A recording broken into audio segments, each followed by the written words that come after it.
Good morning, student. Welcome you all once again in the virtual revisionary session organized by Board of Studies of ICAI, and today's topic is Ind-AS 38. So students, today will complete Ind-AS 38 revision with lot of questions. Okay. Talking about the agenda. So if I talk about the complete Ind-AS 38, Ind-AS 38 defines that what should be the accounting treatment of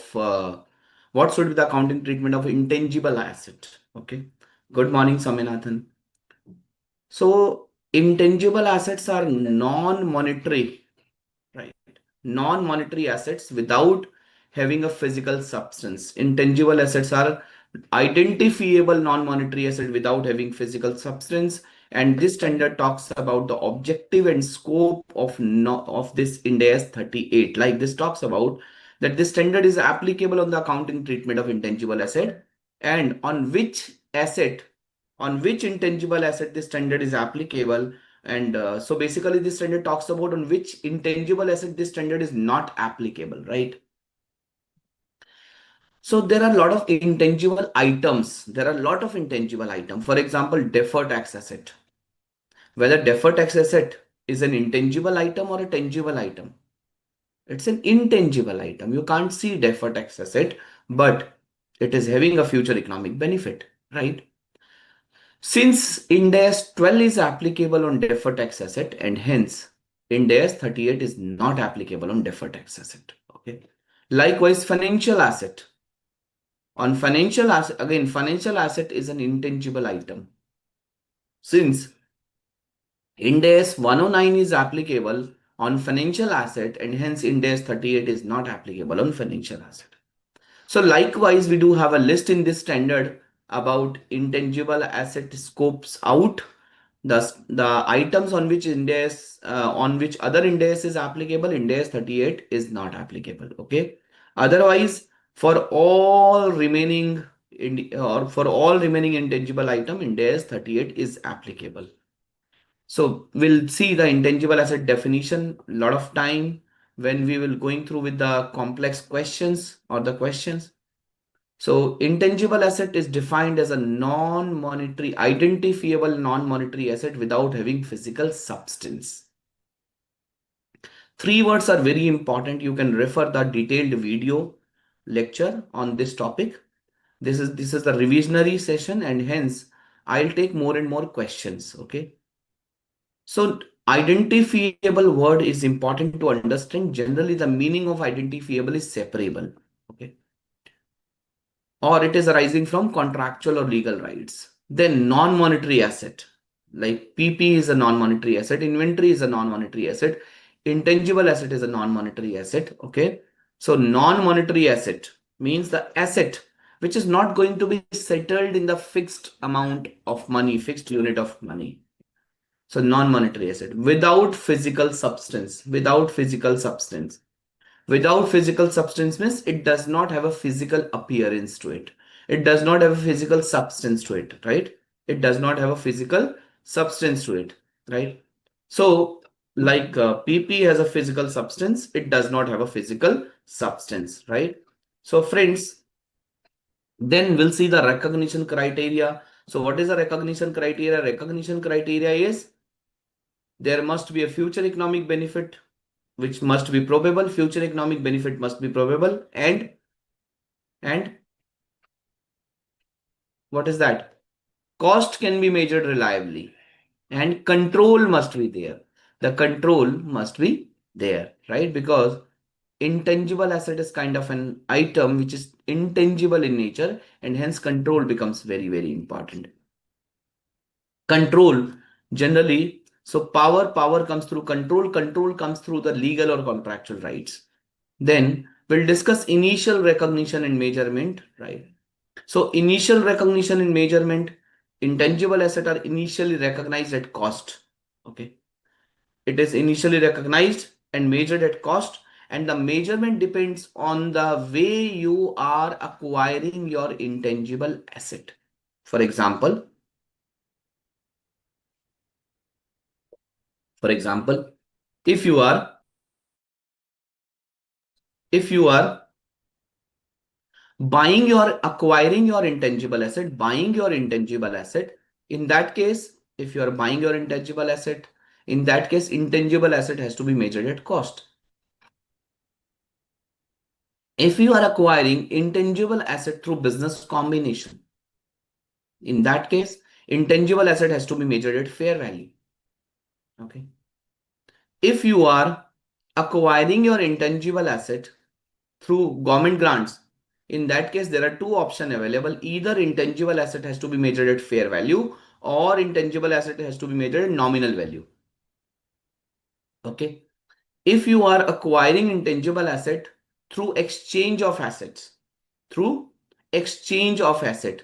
So in case of exchange of asset, what is the value of intangible asset in case of exchange of asset?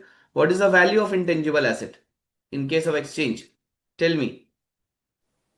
So good morning, sir. In exchange of the fair value of asset given. The fair value of Asset is given up. the fair value of the asset is given up is the value of the intangible asset, right? Because the what you are paying as a consideration will be the value. What you are paying as a consideration, correct? So that will Yes, be the value of the intangible asset. yes, sir. If the Whatever you are paying as a consideration. Yes, sir. If the fair value of the asset is not given up, then Huh. we have to see is there any fair value of the asset is received. Exactly. If Exactly. if that is not, then both fair value is not available.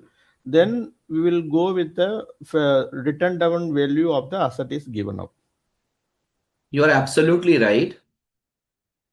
First, whatever you are paying in form of an asset. So fair value of asset given up. If it is not readily available, then you can go with the fair value of asset acquired. If it is also not there, then you can go with the WDV of asset given up. WDV of the asset given up, right? This is how you can do the accounting of your intangible asset. Okay. Friends, now coming back to the next part. So, internally generated goodwill is not allowed to be capitalized, and there are research and development related expenditure also. So, the expenditure incurred on research phase has to be charged to P&L, and the expenditure incurred on development phase has to be capitalized. Then subsequent recognition, there are two model available: cost model, revaluation model.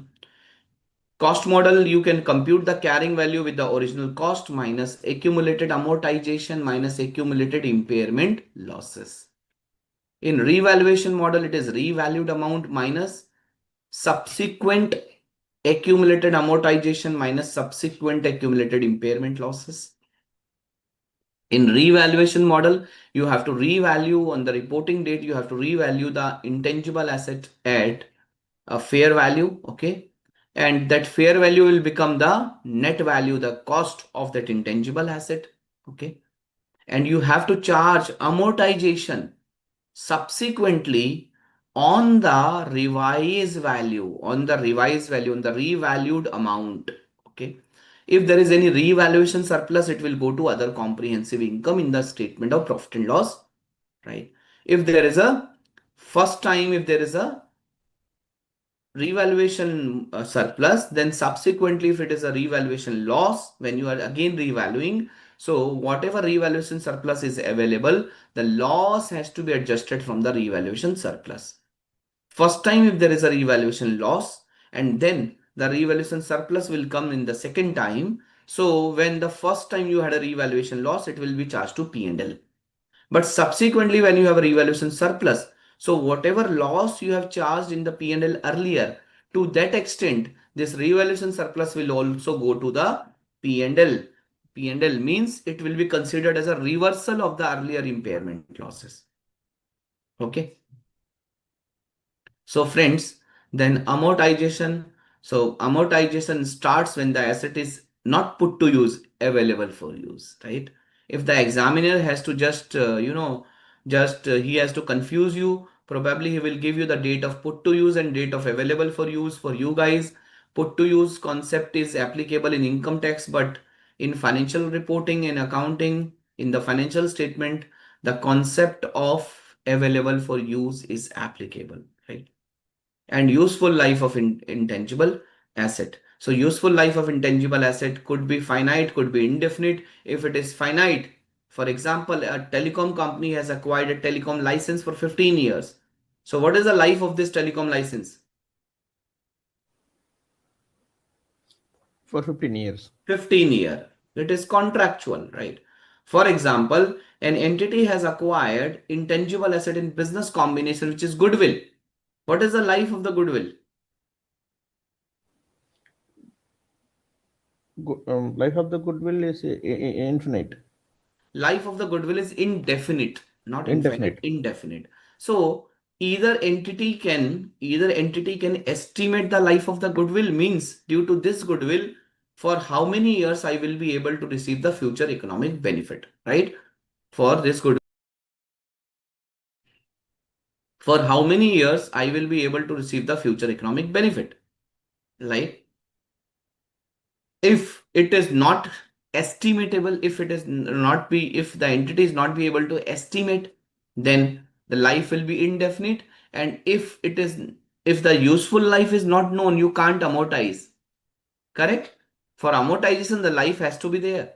In that case, you have to check the impairment of those assets which are having an indefinite useful life. So this was the agenda, these were the concept, these were the topic. Now I am going back to what? So let me take you to the complex questions, or the questions for revision, so that this entire standard will get revised with the help of these questions. Okay? We'll start with the question number one first. We'll start with the question number one. I hope this word file is visible, which is having some questions. Is it visible? Yes, sir. Very much visible. Okay, thank you. Sun Limited acquired a software from Earth Limited in exchange for a telecom license. Sun Limited, so Sun Limited, this company, Sun Limited acquired a software. Okay.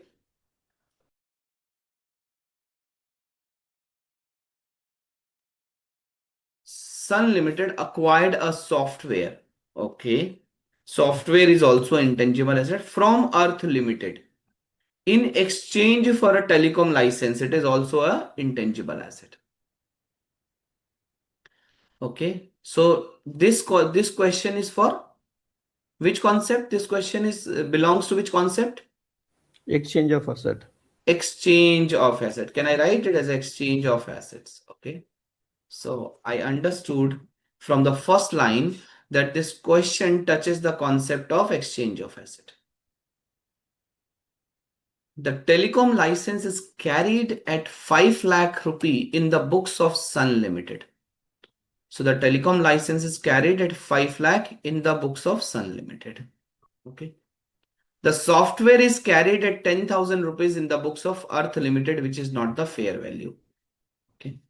So the WTV of telecom license in the books of Earth is is 5. The telecom license is carried at 5 lakh in the books of Sun Limited. Okay. So the WTV of telecom license in the books of Sun Limited, because Sun Limited has acquired a software and Sun Limited has transferred telecom license.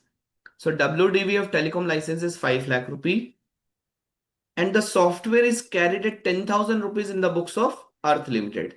So this software is acquired from Earth, and in the books of Earth, the carrying value of the software is 10,000 rupees, which is not the fair value. Of course, it's a carrying value, not the fair value. Pass journal entries in the following situation in the books of Sun Limited and Earth Limited both. Fair value of software is 520 and fair value of telecom license is 5 lakh. So both the fair values are given in the first situation. In the second situation, fair value of software is not measurable, means fair value of software is not given. However, telecom license fair value is given. Third, neither fair values are given, neither telecom license nor software. Friends, first of all, if you see, the intangible asset is acquired in return for an intangible asset? Is it mandatory? For the concept of exchange of asset, is it mandatory under Ind AS 38 that intangible asset has to be exchanged with intangible asset only? No, sir, it's not like No, that. no. The incoming asset should be intangible asset. Otherwise, how will you do the accounting as per Ind AS 38? Correct? Yes, sir. Only the Yes. incoming asset can be the intangible asset. Yes. Incoming asset has to be intangible asset if you have to cover it in Ind AS 38. Otherwise, Otherwise, it so will go to the PB. outgoing asset, not necessarily outgoing asset has to be intangible asset. Okay. So only the asset acquired has to be intangible asset. And this asset acquired, which is an intangible asset, it can be acquired in exchange of cash, in exchange of only asset, any non-monetary asset. Okay. For example, property, plant and equipment, investment property, biological asset, or intangible asset also, right? Or it could be a combination of non-monetary asset plus cash as well. Non-monetary asset could be anything. Okay. So in this question, if you see this question is asking the accounting in the books of two entities, not only one entity, right? So if you see Sun Limited is acquiring a software which is an intangible asset. If you see Earth Limited is acquiring a telecom license which is an intangible asset. Correct? So basically, this question is asking the treatment of intangible asset in exchange of asset for two times in the books of Sun Limited and in the books of Earth Limited. My sincere advice to solve this question is don't solve the question from the perspective of Sun Limited and from the perspective of Earth Limited at the same time. First, complete Sun Limited. Okay. So for example, if you think that I will pass an entry on the left side for Sun Limited, then immediately I will pass the entry for the Earth Limited on the right side. No. First, look this question from the perspective of Sun Limited. Then look this question from the perspective of Earth Limited, right? And what is the concept? What is the concept? The concept is, what is the concept in case of exchange of asset? In case of exchange of asset, the concept which we have read, the first priority is fair value of asset given up. The second priority is fair value of asset acquired. And the third priority is WDV of asset given up. What is the first priority? First priority. Fair value of asset. Which asset? Given up. The consideration which you have paid. Okay. What is the second priority, Saminathan? Such second priority, the fair value of asset is received. If The not fair value of asset acquired, fair value of occurred, asset received. Okay. Received, acquired, whatever. Third priority. Third priority. What is the third priority? If the fair values are not available, then then WDV of asset has given up. given up. Asset given up. WDVs must be there, right? Fair value of asset given up.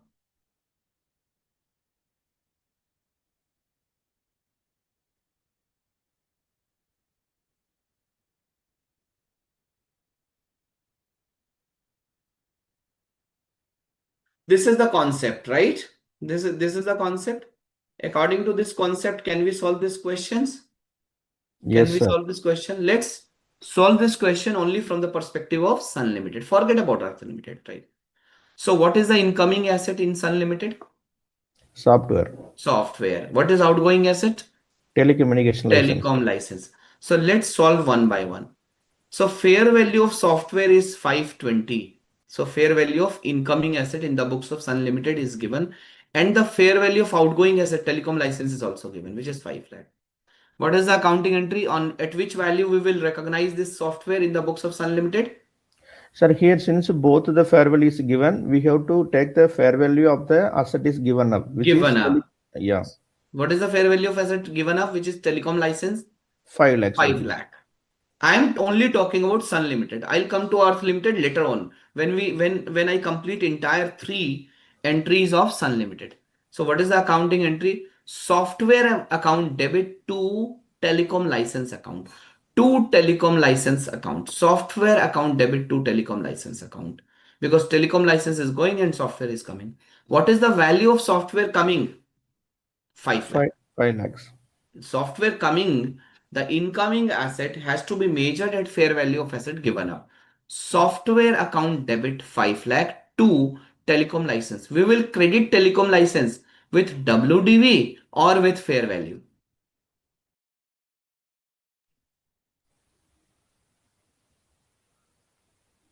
So you have to credit your telecom license with the carrying value, which is WDV, carrying amount. Why? Because this is the asset which is there in your books of accounts. Since you are giving that asset, so you have to credit that asset. Right? Simple. You are disposing of that asset, na? Yes, sir. So, fortunately, that telecom license carrying value is also 5 lakh rupee. So, software account debit to telecom license 5 lakh rupees. There is no profit, no loss in exchange of this asset. Okay. Second, fair value of software is not measurable. Fair value of incoming asset is not known. Even that is not our first priority also.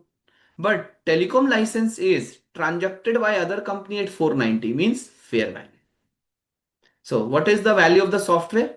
In this case, at which value software is going to be measured? Here the software value is 4 4,90,000. lakh 90,000. What is the accounting entry? Software account debit 4 lakh 90,000 to telecom license credit at what value? 5 lakh. Carrying amount.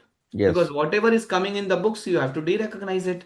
So software account debit 490, credit telecom license 5 lakh. In this transaction, there is a loss of 10,000. So debit. So profit or loss on exchange, loss on exchange in P&L debit 10,000 rupees, right? This is how this entry has to be passed. If you see the first entry, software account debit to telecom license, there is no profit or loss on exchange. Second entry, software account debit 490, telecom license credit 5 lakh. These numbers are in thousands, okay? And loss on exchange is 10,000, okay? Right? Loss on exchange is 10,000. Clear? Yes, sir. Yes.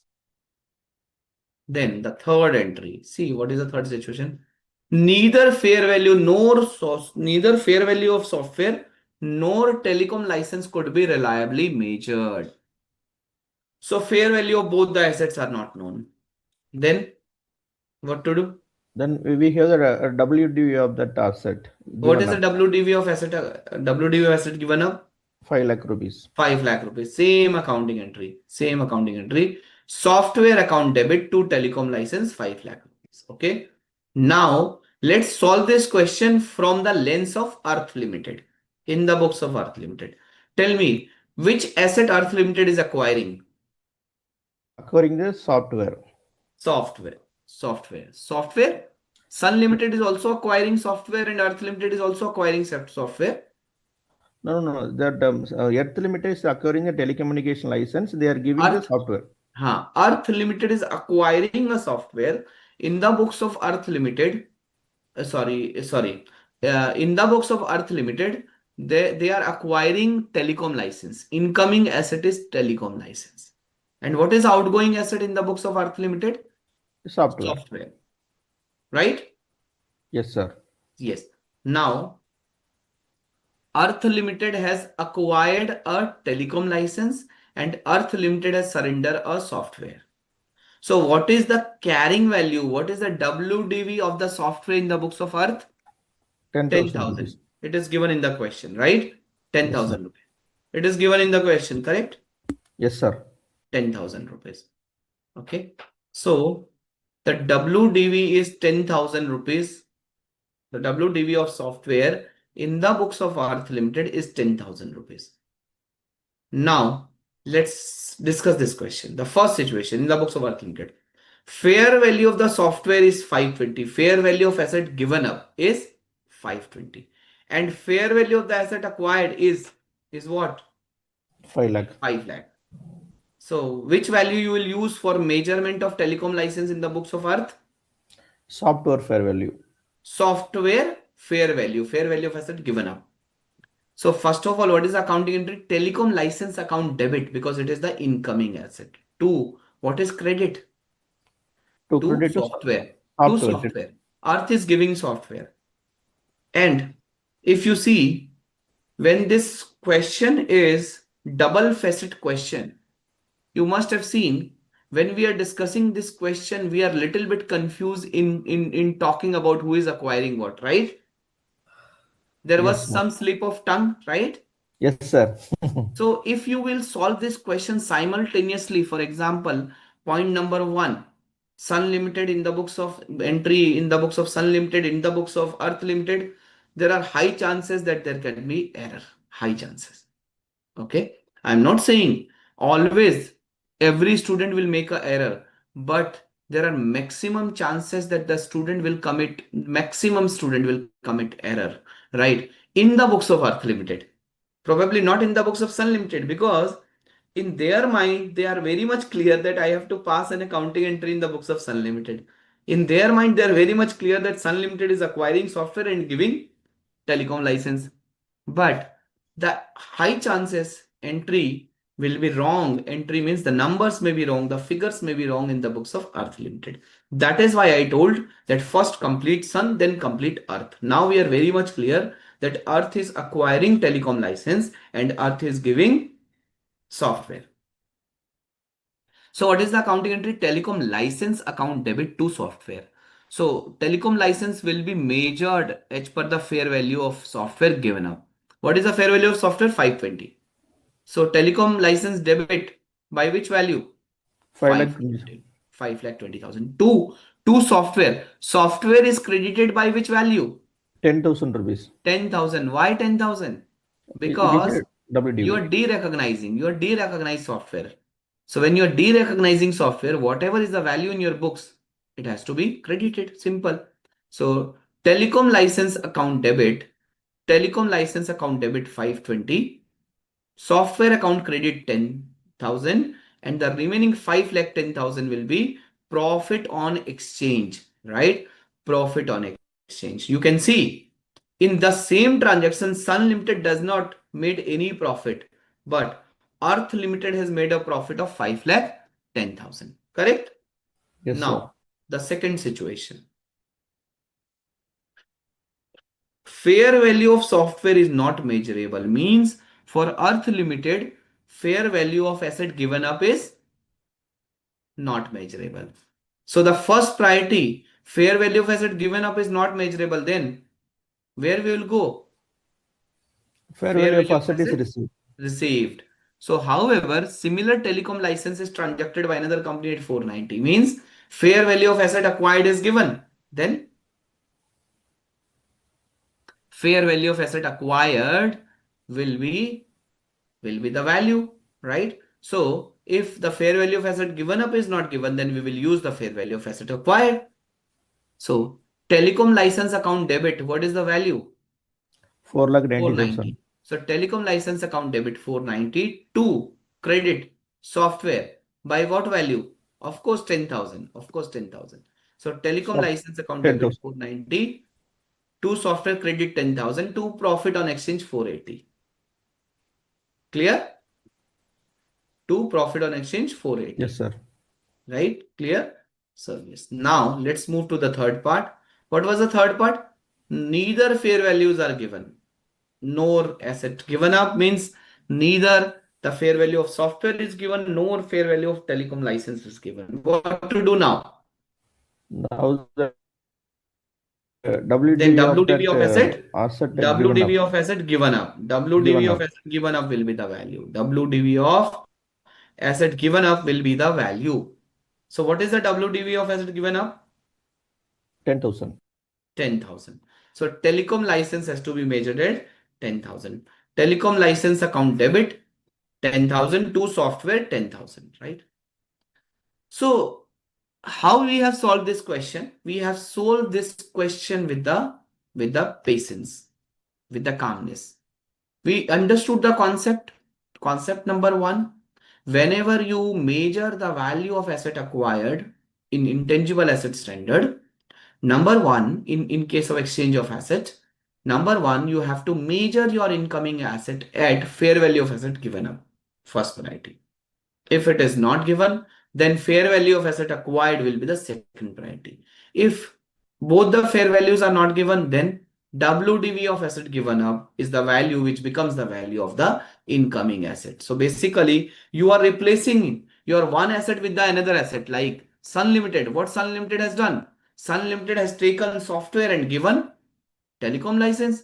So if the fair values are not known, then whatever is the value of telecom license in the books of Sun, it will become the value of the software, right? WDV of asset given up, correct? So now let's go to the next question, friends. Let's go to the next question, and just allow me a second. Yeah. Let me take you to question number. Hmm. Yes, let's discuss question number two only. Let's discuss question number two.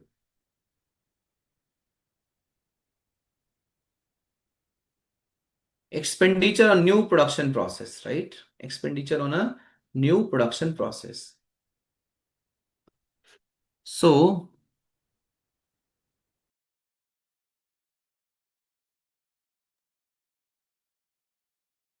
expenditure on a new production process in 20x1, 20x2. I don't know what is the concept in this question. Let me read and then we'll be able to figure out. So the financial year is 20x1, 20x2 means 1st April to 31st March.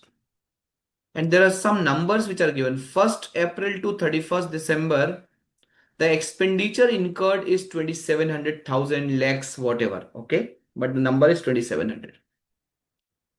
In 9 months, it is 2700. In the next 3 months, 1st January to 31st March, it is 900. It is 900. Okay. The total value is 3600. The total value is 3600. 3600. 2700 plus 900 is equal to 3600. The production process met the intangible asset recognition criteria for development on 1st January 20x2. The amount estimated to recoverable from the process is 1000. Okay. The production process met the intangible asset recognition criteria. So by reading this 3-4 lines, what is your view? This question belongs to which concept of Ind AS 38? It is a research and development space. It is a development space is started from 1st January.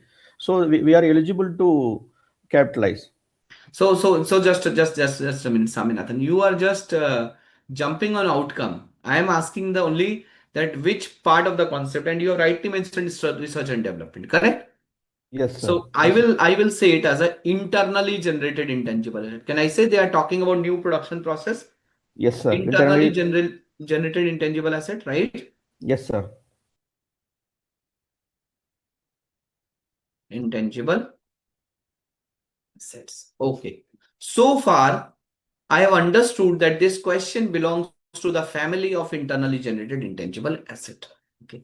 And I know in internally generated intangible asset, there is a concept of research and development. This is what I know. I don't know much. This is what I know only. Now I'll go step by step. If you will go step by step, you will never fail. You will never fail. Means you will never commit mistake. Okay. So 1st April to 31st December, they have made an expenditure of 2700.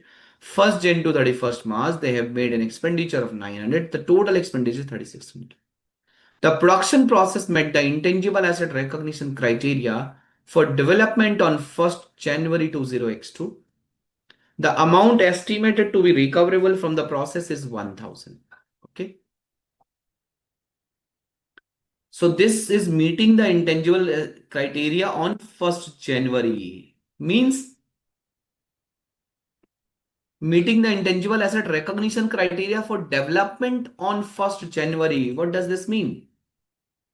What does this mean, Saminathan? So it means the development stage is started from 1st January. Means, yes, okay. So development started from 1st January. It means up to 31st December. What was it? Research Yes, phase. research phase. Research phase. And what we have understood from intangible asset standard, where the research phase expenditure will go, That will be expensed. That 2,700 it has to be will go to expensed for off in the the P&L. expensed. Right? It has to be recognized, it has to be recorded as an expense in the statement of profit and loss. And what about this 900? So expenditure incurred after development phase, It has to be capitalized. it has to be capitalized. It has to be capitalized. Okay. Yes. So the amount estimated to be recoverable from the process is 1000. And they have written that the amount estimated to be recoverable from the process is 1000. Okay. And this development was started in 900. I don't know what is the logic of this. Means what is the use of this line. But let's read further. Then we'll come to the conclusion.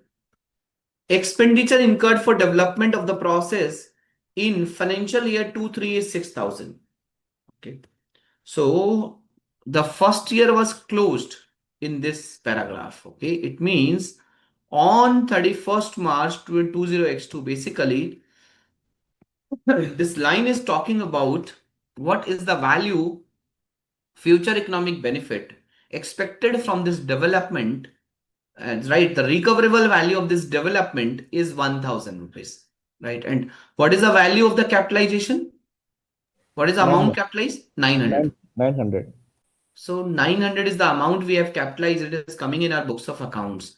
And 1000 is the value, fair value, recoverable value of this asset. So in this case, tell me, do we need to do anything? Yes, sir. If the cost models means, then that the recoverable amount is higher than the 900, then we have to put that revaluation surplus in this case.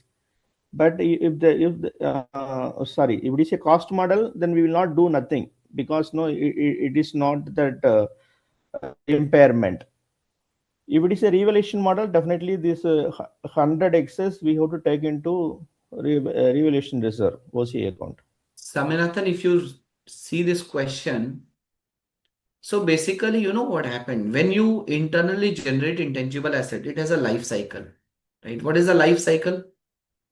What is the life cycle of internally generated intangible asset? The life cycle is, first of all, there is a research phase, correct? Yes, You are sir. researching. You are just researching. So basically, when you started preparing for CA, let's say CA finals, when you started preparing, you just exploring, right? But once your classes have been completed, okay, then you got an idea that yes, my development phase is started. Now I have to do robust revision and I will crack the exam. So the point is, what is the life cycle of an intangible asset? The intangible asset meet the two life cycle. The first one is research phase. The second one is development phase. Okay. Research phase is the phase where the entities were not clear whether they will be able to generate an intangible asset. Answer is they are not clear. But once the research phase is over, the development phase, the start of development phase is a phase. This is the phase where they are very much clear that yes, we will be able to develop intangible asset, right? Now they are putting the expenditure for the development. Once the development will complete, your intangible asset will be capitalized. Means what is the development phase? Development phase is CWIP, capital work in progress of intangible asset, right? Like for property, plant and equipment, if it is in construction stage, are we calling it PP? Are we capitalizing PP or are we calling it as capital work in progress? Capital work in progress. So likewise, if it is in development phase, this is called as intangible asset under development, ITUD, IAUD, intangible asset under development, intangible asset under development. Okay, friends. So if development phase has started, does not mean that intangible asset is capitalized. No, it has been transferred to capital work in progress, means intangible asset under development, right? And once it will start giving future economic benefit, then you will capitalize the intangible asset, means when it is available for use.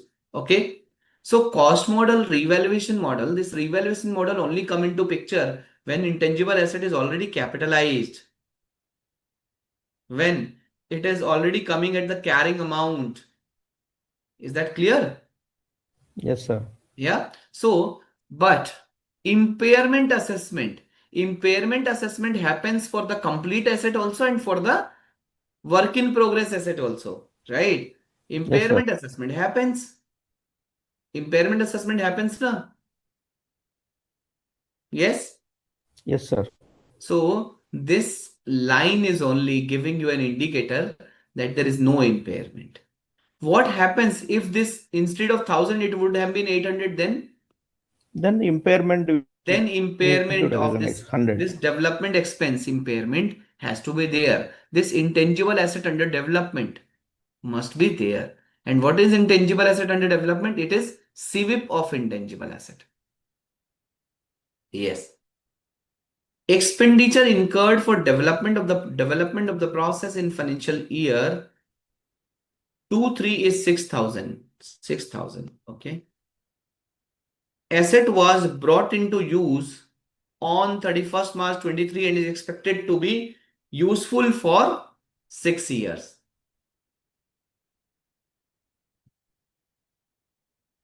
Asset is brought to use. What does it mean? Saminathan, what does it mean? Which means the development space is also completed. Yes. Now it is capitalized as an intangible asset. So if you see the life cycle of this entire asset, 1st April to 31st December 20x1. This is a research phase life cycle. 1st January 20x1 to 31st March 20x3, it is a development phase. Okay. Yes. And 1st April or 31st March 20x3 is the intangible asset capitalization. It is the capitalization of intangible asset. Right? Okay. Right. Now you will capitalize. Now onwards, you should talk about the cost model or revaluation model. Okay. Yes. Now, at what value it is going to be capitalized? What is the value? It is 6,000 rupees plus here we have that 900 rupees. Yes, 6,900. The total development value will be transferred to the intangible asset. What is the accounting entry? Intangible asset account debit 6,900 to intangible asset under development 6,900. Right? And when Yes, sir. this development phase expenditure was incurred, what was the accounting entry? The accounting entry was intangible asset under development account debit 900 to bank account 900. The second entry, intangible asset under development account debit 6,000 to bank account 6,000. Okay.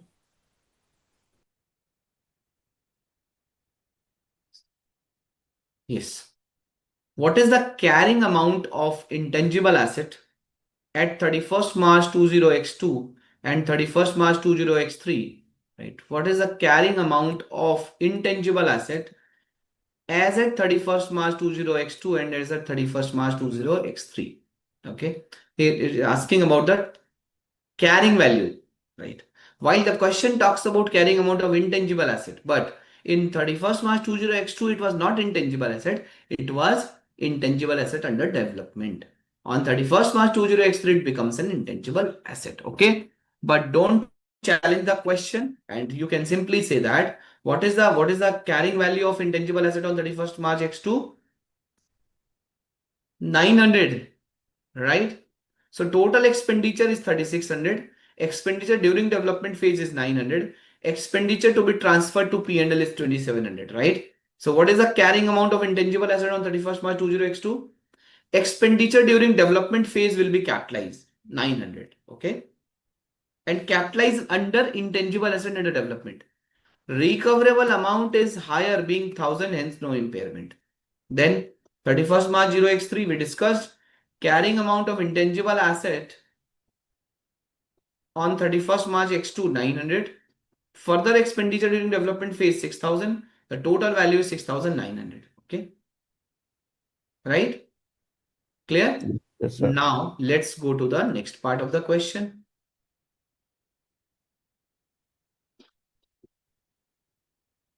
What is the carrying amount of the intangible asset as at 31st March, 31st March 2 and 3? Also determine the charge to profit and loss to for the X1, X2. This is what we determine. 2700 rupees charge to P&L, Yes, sir. 900 to be capitalized as intangible asset under development, 6000 to be capitalized as intangible asset under development, and the carrying amount will become 6900. Okay. On 31st March 20x4, the amount estimated to be recoverable from the process is 5000.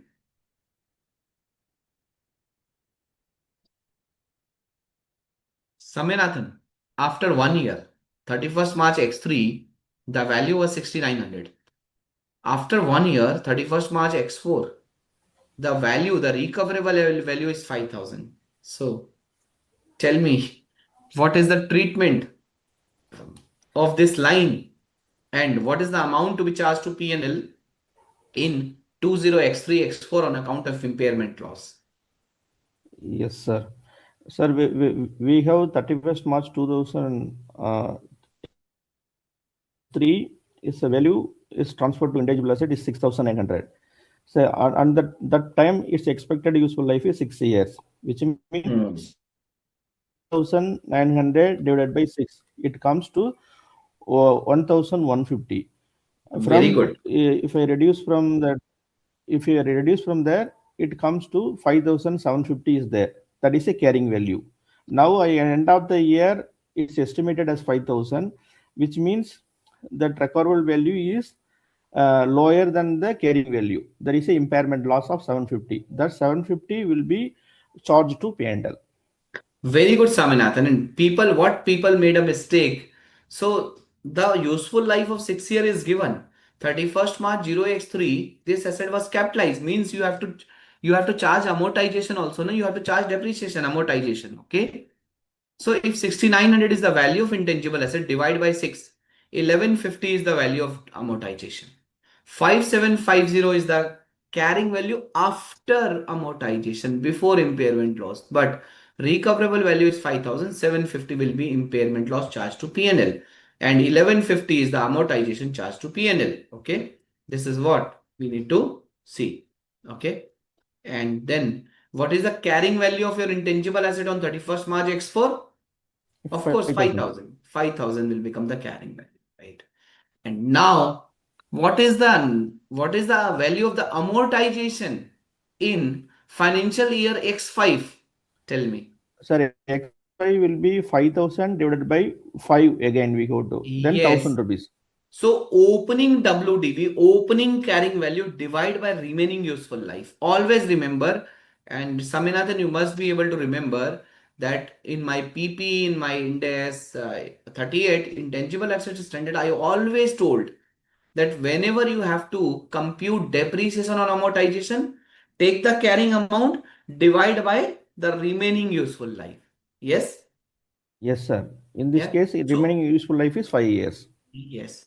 So always make a habit of doing, always make a habit of, applying the treatment like this. For example, if the life, sir, what happens if the life will not change? Your formula, this formula always help you. For example, the machine is 1 lakh rupee and the remaining life and the life is 10 year. What is the first year depreciation? 10,000. 1 lakh divided by 10. 10,000, correct? Yes, sir. 10,000 is the first year depreciation.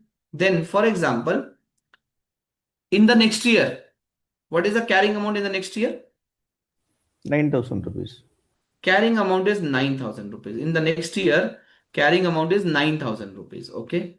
So 9,000 rupees is the carrying amount. So if 9,000 rupees is the carrying amount, so 90,000 rupees is the carrying amount, 1 lakh rupees is the value, 10 years is the life. So 90,000 is the carrying amount. If 90,000 is the carrying amount, what is the remaining life? 9 year. 9 years. So 90,000 divided by 9, 10,000 is the depreciation. Next year, 80,000 is the carrying amount, remaining life is 8 year. 10,000 is the depreciation. So answer will remain same. But the way you compute this answer, the way you calculate this answer, of course, you will never make a mistake in your life. You will never make a mistake in your life. Okay.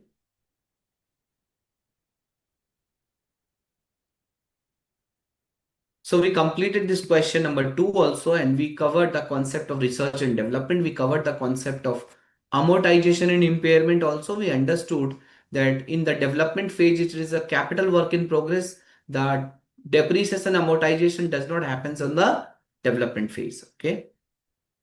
So we also understood the concept of exchange of asset with the help of question number 1. Now let's discuss question number 3. Should I discuss question number 3? Yes, sir. Okay.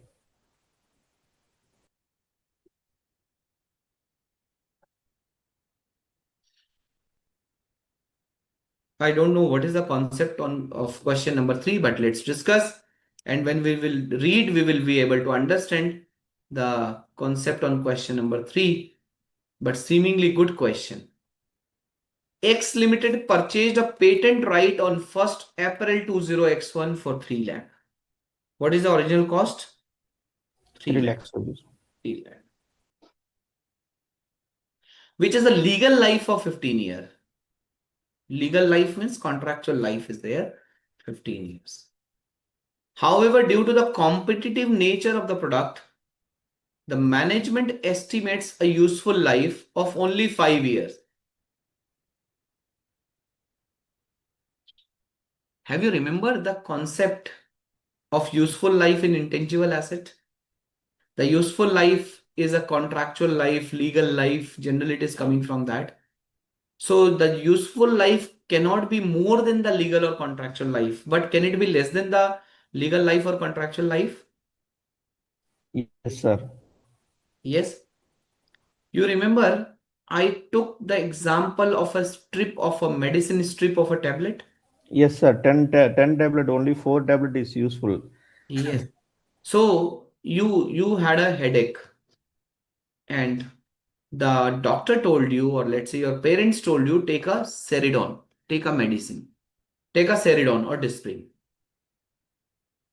So morning and evening you will take this dose for 2 times. Today it will get better. You went to the shop and on the medical shop you asked 2 tablet of Disprin. The medical shop has given you the strip of 10 tablet. You told I need only 2 tablet. They said, sorry, we only sell, we don't sell the loose tablet. We sell only the strips, right? It comes with a complete strip, complete 10 tablet. You took it. So what is the contractual or legal quantity you got? 10 tablet. What is the useful quantity for you? From where you are will be getting the future economic benefits? 2 tablet. You need only 2 tablet right now. Correct. Means that total legal contractual life could be more, but you need to look at your useful life. Useful life can be less than the contractual or legal life, right? So in this case, this 5 year is very important. And where the mistake happens? Mistake happens at this 15 year and 5 year concept.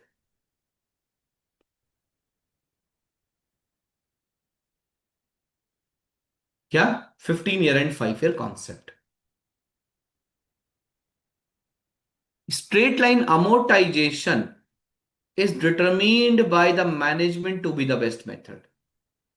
What is the amortization method? SLM. SLM method they have given. As at 1st April 0x2 means after 1 year. Okay.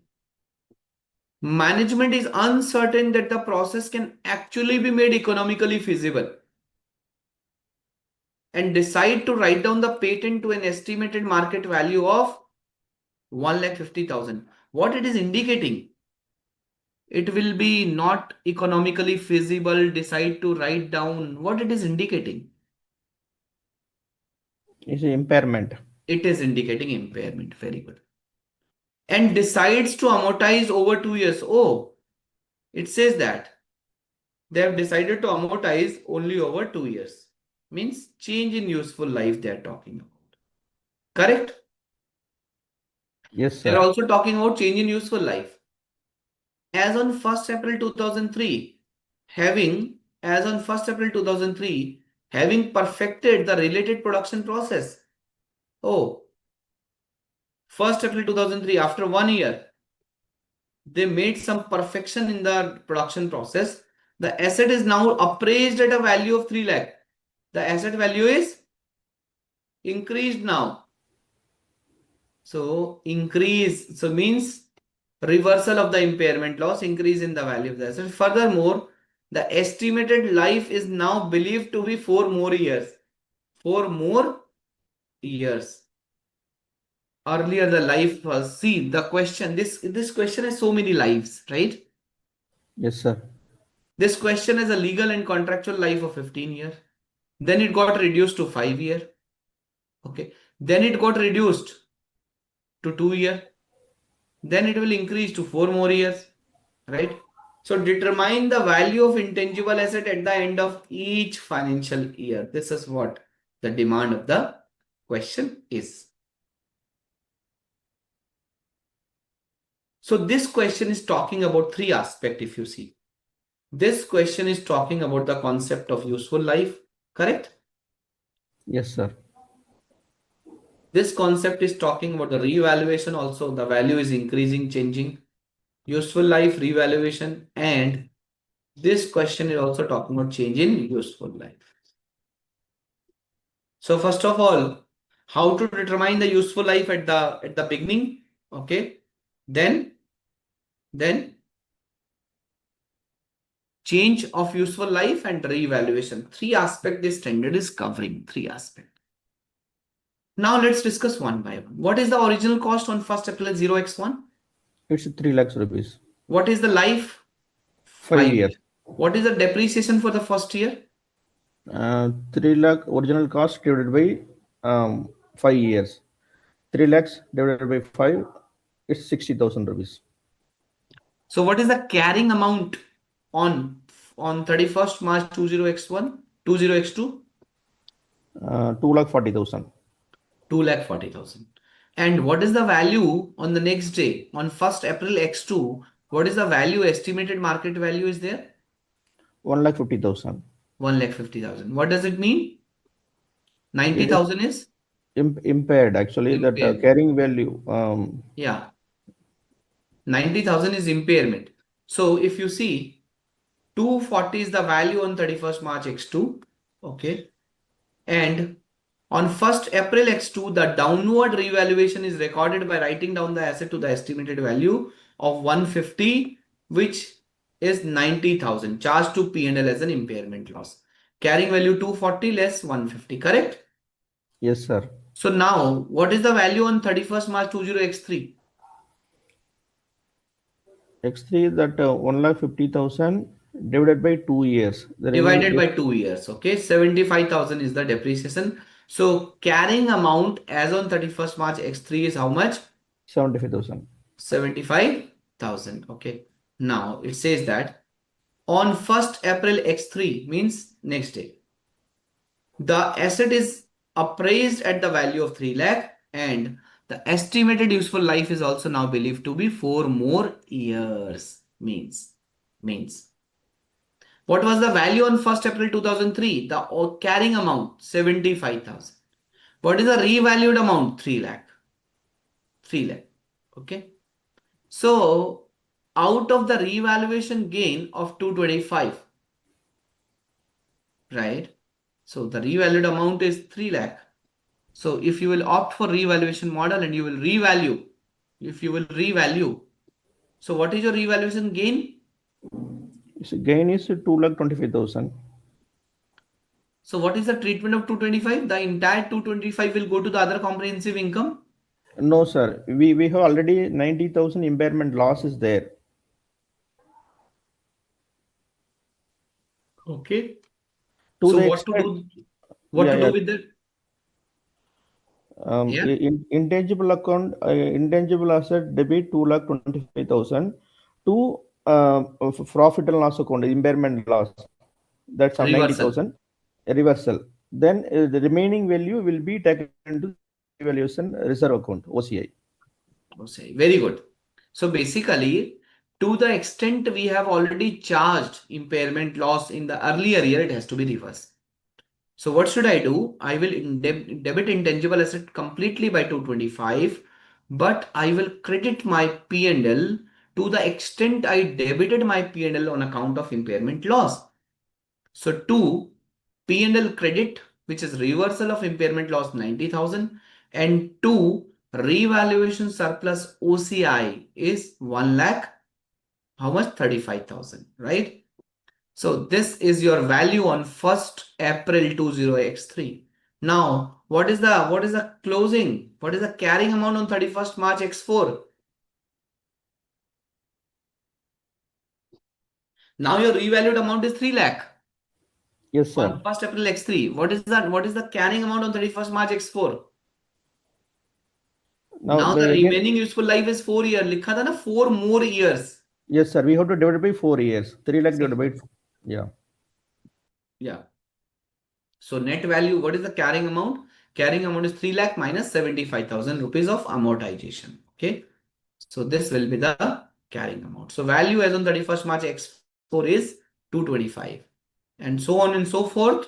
So every year you will charge amortization and so the total life is 4 year now. So in 31st March 27, this carrying amount will become zero for this intangible asset. Whether this question is clear? Yes, sir. Clear, sir. But the question is on silent on the revaluation model or cost model, sir.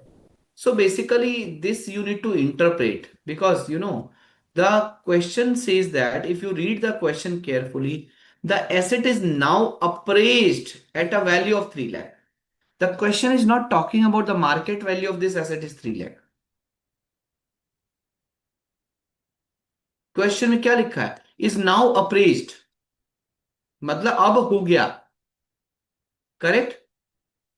The Okay, asset sir. is now appraised at a value of 3 lakh and लिखा है furthermore the estimated life is now believed to be 4 more years. Okay?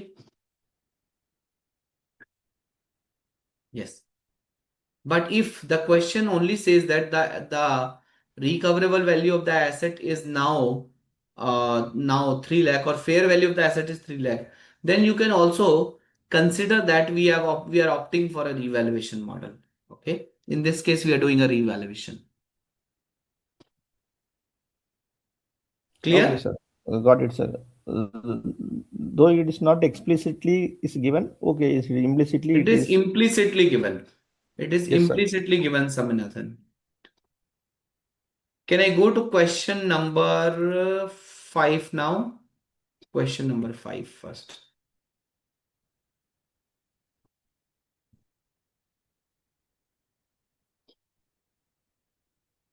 Yes.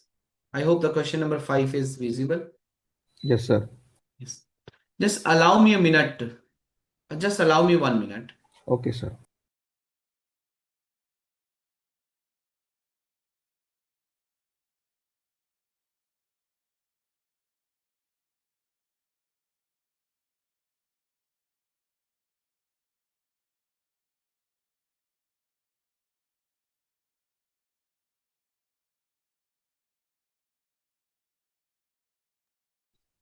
Yes. So X Limited is engaged in the business of publishing journals. They acquired 100% stake in Y Limited. They acquired 100% stake in Y Limited, a company in the same industry. So this question is on business combination. X Limited paid purchase consideration of how much? 1,000 lakhs means 10 crore. 10 crore. And fair value of net assets acquired is 8.5 crore. The purchase consideration is 10 crore and the fair value of net assets acquired is 8.5 crore. The purchase consideration includes payment for the following as well. 30 lakh for obtaining the skilled staff of Y Limited. Okay. So this question is on acquisition of intangible asset by way of business combination, right? This is by way of business combination. Okay. Intangible asset acquired by way of business combination. Have we read this concept? Yes, sir. Intangible asset acquired by way of business combination.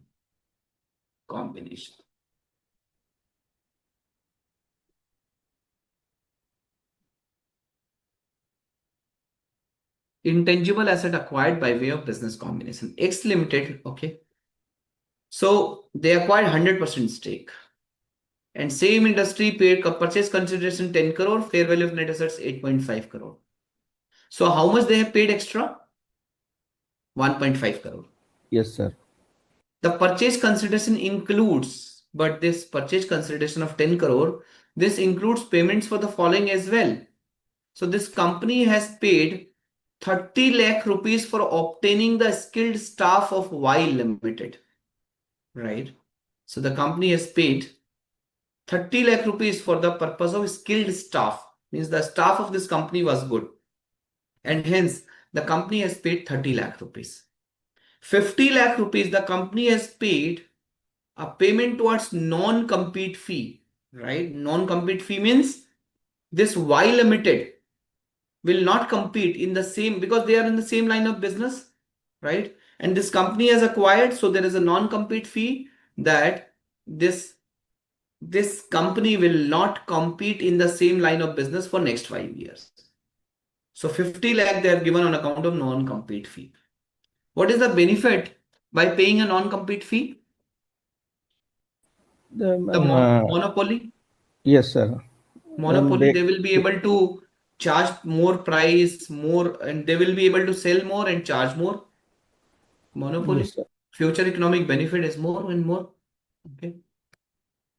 However, the above item A and B are not forming part of net assets acquired of 8.5 crore. So these two new assets are not forming part of 8.5 crore. Determine how the above transactions are accounted by X Limited. Tell me. Tell me, Saminathan, what to do in this case. Yes, sir. Here the purchase consideration is given is the 10 crore. The net asset acquired is 8 crore 8.5 crore, and we have to add that skilled staff as well is the 30 lakhs, and plus 50 lakhs payment agreed, so that 8.5 lakh 8.5 crore plus zero point 0.3 plus zero point 0.5, so 9.3 crores was there. So from 10 crore, if you minus this asset, it's 70 lakhs will be there. 70 lakhs will be treated as a purchase to goodwill. Okay. So the way you explained, probably the formula is right, but the explanation, the answer is not right. Let me tell you. So you are absolutely clear. Purchase consideration is 10 lakh rupees, 10 crore rupees. You are absolutely clear. Minus net assets acquired 8.5 crore rupees. And there are two assets also. But whether these two assets can be capitalized as two intangible asset. So 30 lakh rupee for obtaining the skilled staff of Y Limited. Now tell me, I have already covered this concept while teaching in DAS 38. Staff, can you capitalize the skilled staff? If you're giving a training to your staff, can you capitalize it? Are you controlling your staff? No, sir. So if you're not controlling, If your future economic benefit is not ascertainable, not if you're not controlling, how can you capitalize the value of the skilled staff? Staff is not slave. Staff is the resource. He is not slave. Right? You can't stop others by accessing the benefit from your staff. For example, you groomed your staff, you have given him training, you train your staff, and the staff choose to move to the other company. Right? So, will you control your staff? Can you tell your staff whatever you have learned from here, don't cascade there? Don't disseminate the knowledge there? Don't use this expertise in the working which you will perform there? Of course, no. Can't. Right? Whatever we have learned in our past, we are applying in future also. Correct? Yes, So sir. this 30 lakh skilled staff is not meeting the definition of separability, right? It is not meeting the definition of separable. It is not meeting this definition of separable, right? So that is why this 30 lakh is not going to be capitalized separately. It will be subsumed in goodwill only, right? Because what we have paid 10 crore rupees. So X Limited should only recognize an intangible asset in respect of the consideration paid towards a non-compete fee. Paid towards non-compete fee. Okay. But not on this staff thing. So solution. So let me show you the solution in my own way. Purchase consideration. Purchase consideration. What is the purchase consideration, Saminathan? 10 crore. Yeah, it's a 10 crore.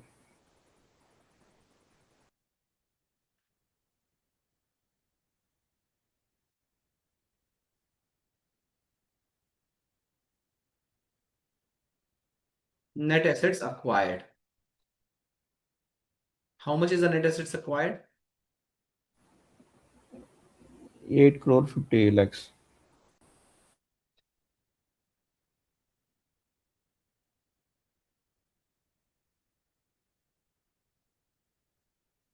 8 crore 50 lakh, right?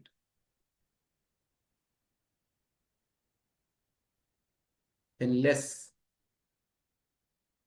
skilled staff. What is the value of skilled staff we will deduct? Nil, No, right? You will not yeah, you will not consider the skilled staff separately. Why? This because not to be separately capitalized, not to be separately capitalized. Okay, right? Why? Because it is not separable. There is no control. Then less non-compete fee. So basically what I'm saying, I have paid 10 crore. I have paid 8.5 crore on account of net assets, which is there in that company. And I am also paying 50 lakh rupees for non-compete fee because I will get the benefit, right? So I am paying on account of that as well. But while I have paid 30 lakh rupees extra for the skilled staff, but I will not, what? क्या करेंगे? But I will not separately capitalize that intangible asset. Okay. So what is my total? My total is how much? 9 crore. 9. 9 crore ही आएगा ना total. yes, So sir. what is 9 my goodwill? 1 My crore. goodwill is how much? How much is the goodwill? Purchase Goodwill is 1 consideration. crore. Yeah, 1 1 crore. crore. 1 crore is goodwill. Right? 1 crore is goodwill. And this is what it is written here. X Limited should recognize an intangible asset in respect of the consideration paid towards non-compete fee. However, amount paid for obtaining skilled staff amounting to 30 lakh does not meet the definition of intangible asset since X Limited has not established any right over the resource and the same should be expensed.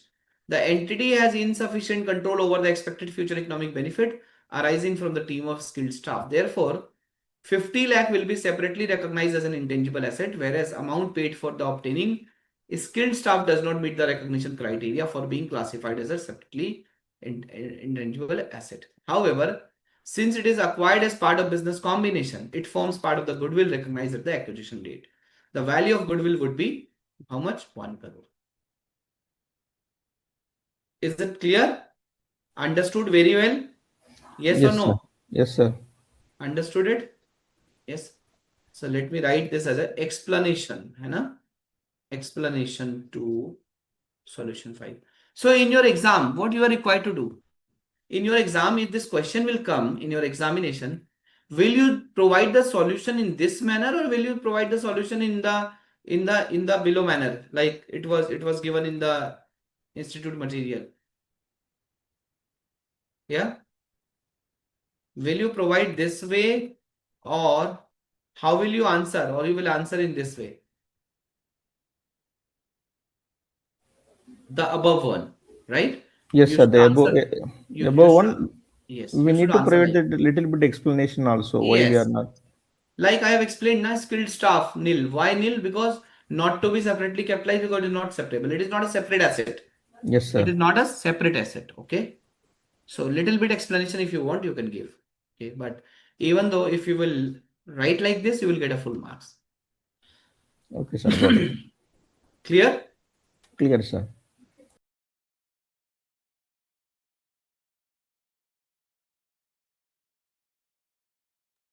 Okay. Yeah, skilled So level. I now, missed that, but yeah, it's discussed in details in the original class yes. as well. I Okay. forgot that.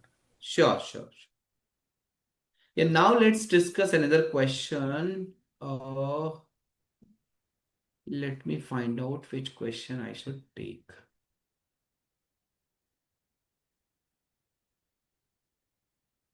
Just a minute. Just a minute.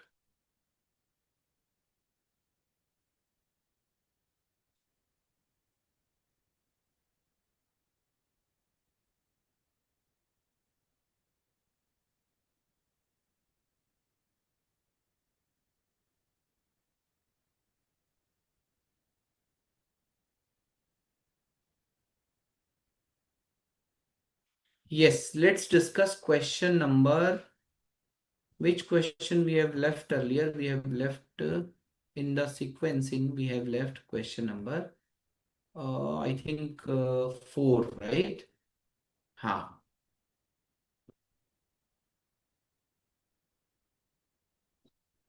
X Pharmaceutical Limited seeks your opinion in respect of the following accounting transactions.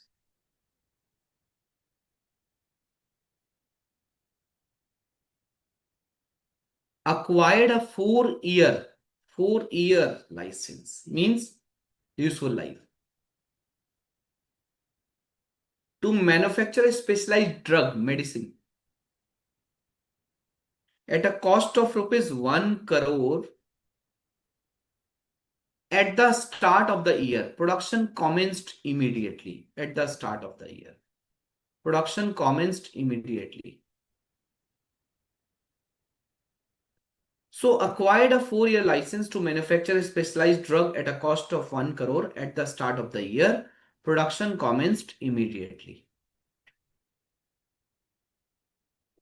So this is the first transaction.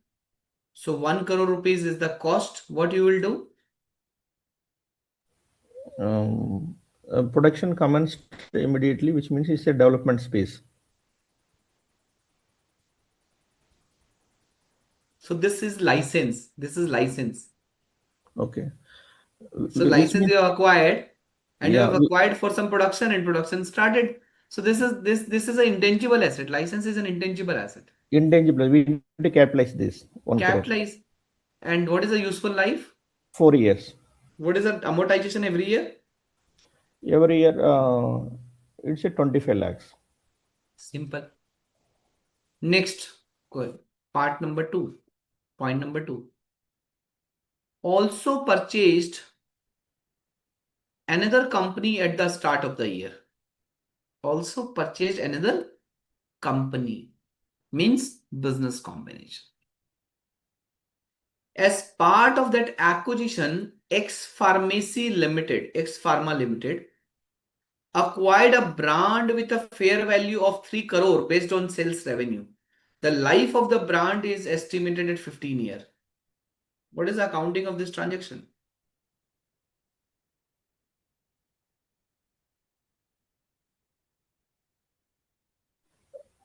What is the accounting? Brand account 30 lakhs. 3 crores.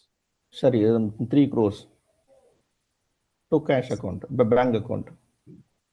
So basically, when you acquire a company, when you acquire an asset in business combination, right?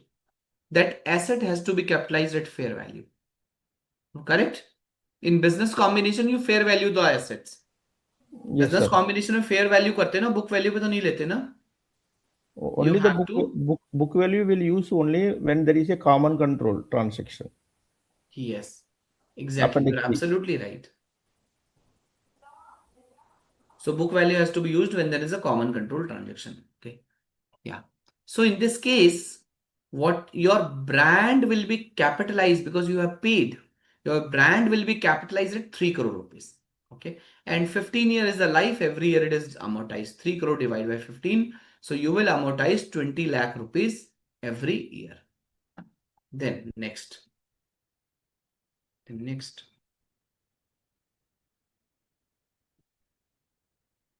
Spent 1 crore rupees on an advertisement campaign during the first 6 months. Spent 1 crore rupees on an advertising campaign during the first 6 months. During the first 6 months. Okay. So this amount has been spent on advertising campaign. Subsequent sales have shown a significant improvement and it is expected this will continue for 3 years. What is the accounting of this? What is the accounting of this transaction? This advertisement expenses 1 crore to bank account. We will not capitalize because that advertisement the expenses is because of advertisement there is a possibilities of increasing or decreasing, but we are not future economic benefit. So Additional control. So control is not there. basically, control is not there, right? So one of the key ingredient of recognition of intangible asset is three conditions. Number one, future economic benefits should be probable. Number two, cost can be measured reliably, and it should meet the definition of intangible asset. And for meeting the definition of intangible asset, the asset has to be identifiable, non-monetary, without physical substance. This advertisement campaign is an non-monetary, is an without physical substance, but it is not identifiable, it is not separable. There is no control over it, right? If you have given an advertisement, for example, you are a teacher and you have opened a coaching center and you have given an advertisement in the Hindustan Times newspaper, full page advertisement. You paid around 10 lakh rupees for the full page advertisement, and you are also selling some pamphlet. You are also selling some pamphlet. Okay. So you are also distributing pamphlet in for advertisement of your coaching institute. But even after spending 10 lakh rupees, no any student has come. So can you sue anyone? Was it No, a sir. contractual right? Answer No. is no. There is no control. So this advertisement expense has to be recognized as and when it will be accrued. Okay. And as and when it will be expensed. Okay. So this advertisement expense will not be charged to, not be capitalized. It will be charged to P&L. It will be charged to P&L immediately, right? So we discussed first, second, and third. First, it should recognize the drug license as an intangible asset because it is separate external purchase, separately identifiable asset, and considered successful in respect of feasibility and probable future cash flows. Okay, so drug license is recorded at 1 crore rupees. What about second part? It should recognize the brand as an intangible asset. Why? Because it purchased as part of acquisition and it is separately identifiable, right? The brand should be amortized over a period of 15 years. This brand will be recorded at 3 crore. Advertisement expense of 1 crore should be expensed off. It has to be expensed off, right? Then, 4. It has commenced a new drug A. The project cost would be 10 crore rupees. Clinical trial proved successful and such drug is expected to generate future revenue over the next 5 years. Means development phase has already started. The cost incurred till 31st March X1 is 5 crore. Balance cost incurred during the financial year X1, X2 is 5 crore. Right? So, what is the treatment of this? What is the treatment of this point number 4? क्या treatment होगा? What will be the treatment? So this since already the development space is started, that 10 crore will be capitalized. Exactly. Yes. So if you see your development cost incurred during X1, X2 should be capitalized. Cost of intangible asset as on 31st March X2. This is opening cost, this is development cost, this is total cost. Right? This is the total cost. Then, fifth, it has also commenced developing another drug B. Okay. It has incurred 50 lakh towards research expenses till 31st March X2. What to do with the research expense? So since the development space is not started, the expenses, it also commenced development of another drug. It So incurred. research, no. So it is a separate drug B. For Okay. drug B, it has incurred. It is a separate point, Saminathan. It is a Okay. separate point. So drug B, they have incurred 50,000, 50 lakh towards research expenses, and technical feasibility has not yet been established. Means it is a research phase expense only. It Yeah, will be research charged to P&L. P&L, which may, I learn, you only told that fire rate should be there. One of the technical feasibilities in that five conditions. Hmm. Yes. Pilot, yes. Research expense of 50 lakh incurred for developing drug B should be expunged off since technical feasibility has not yet been established, right? So this question was covering what this question was talking about. This question was covering multiple mode. This question was covering multiple mode of acquisition of intangible asset, right? The Yes, point sir. number one was talking about direct purchase. Point number two was business combination. Point number three was advertisement expense, which cannot be recognized as an intangible asset, right? And then research and development. Multiple mode of acquisition of intangible assets.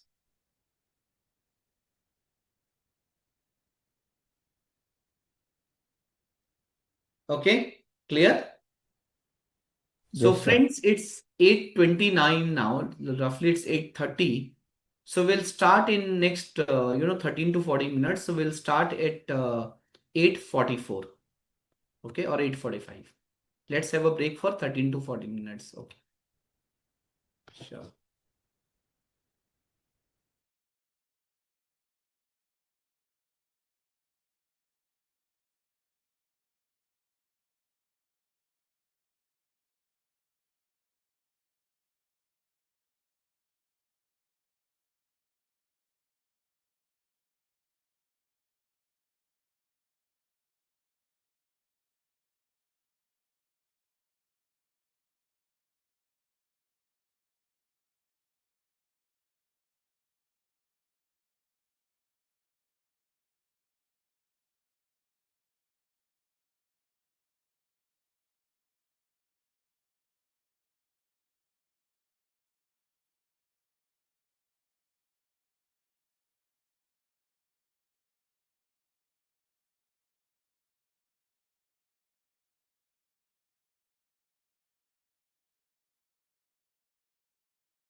So friends, we completed how many questions?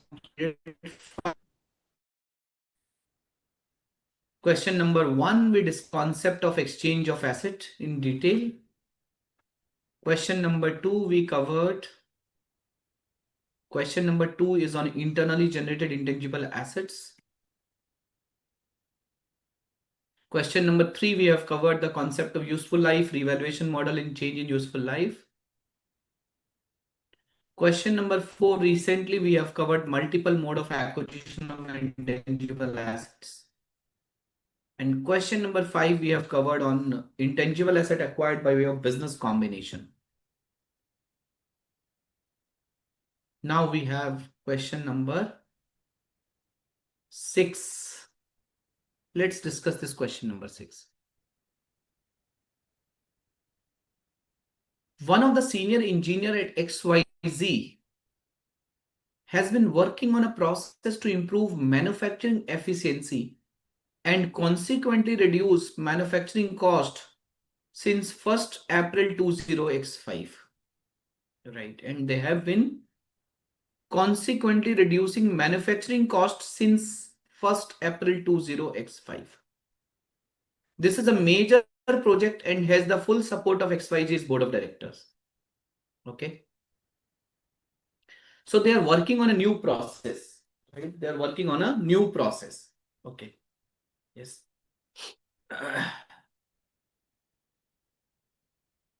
They are working on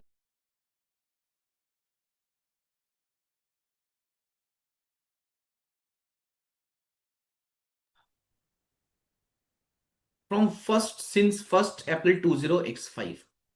And it's a major project. The senior engineer believes that the cost reduction will exceed the project cost within 24 months of their implementation. What this line indicate? What this line indicate?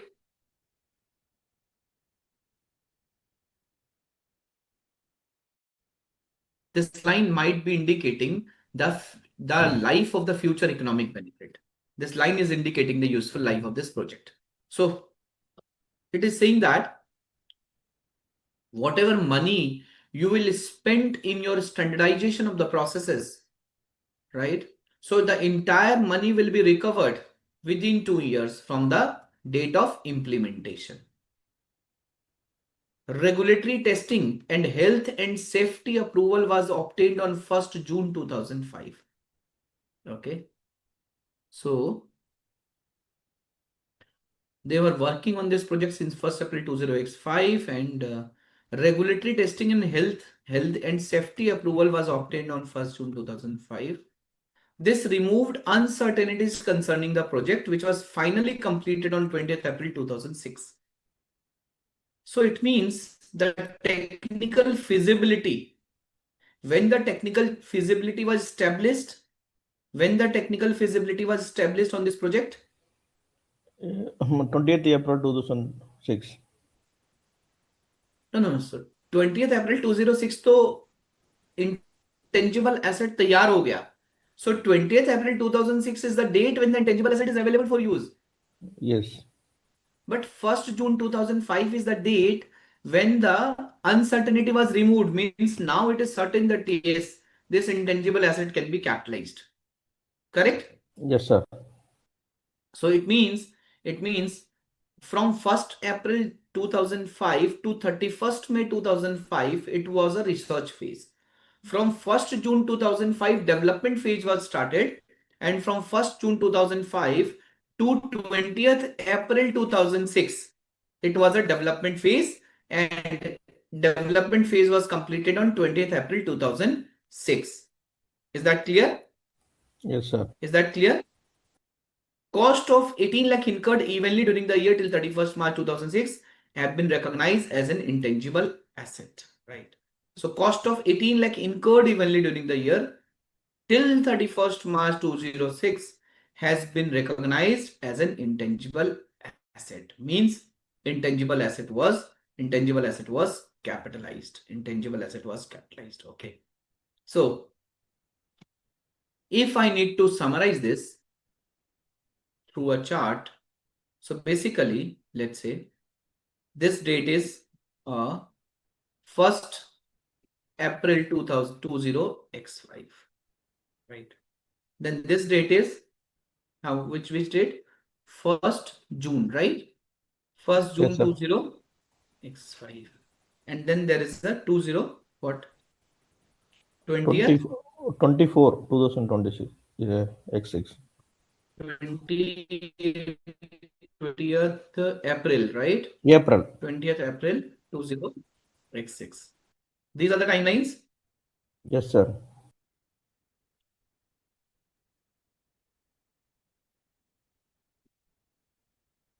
These are the timelines.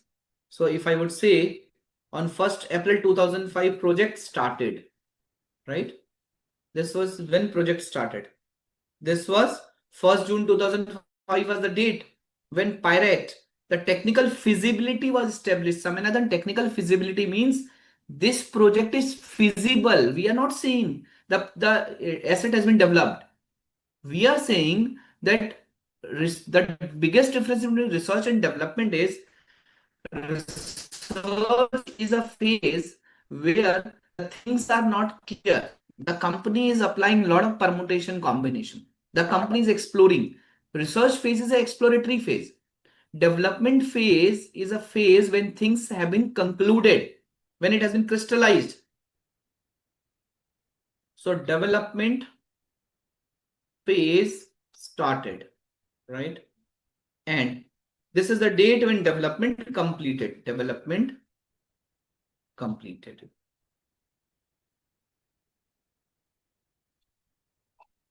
Is that clear? Means from this date to this date, it was a research phase, and from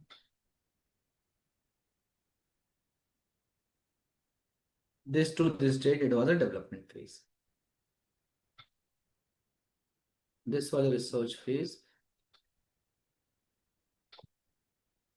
and this was a development phase.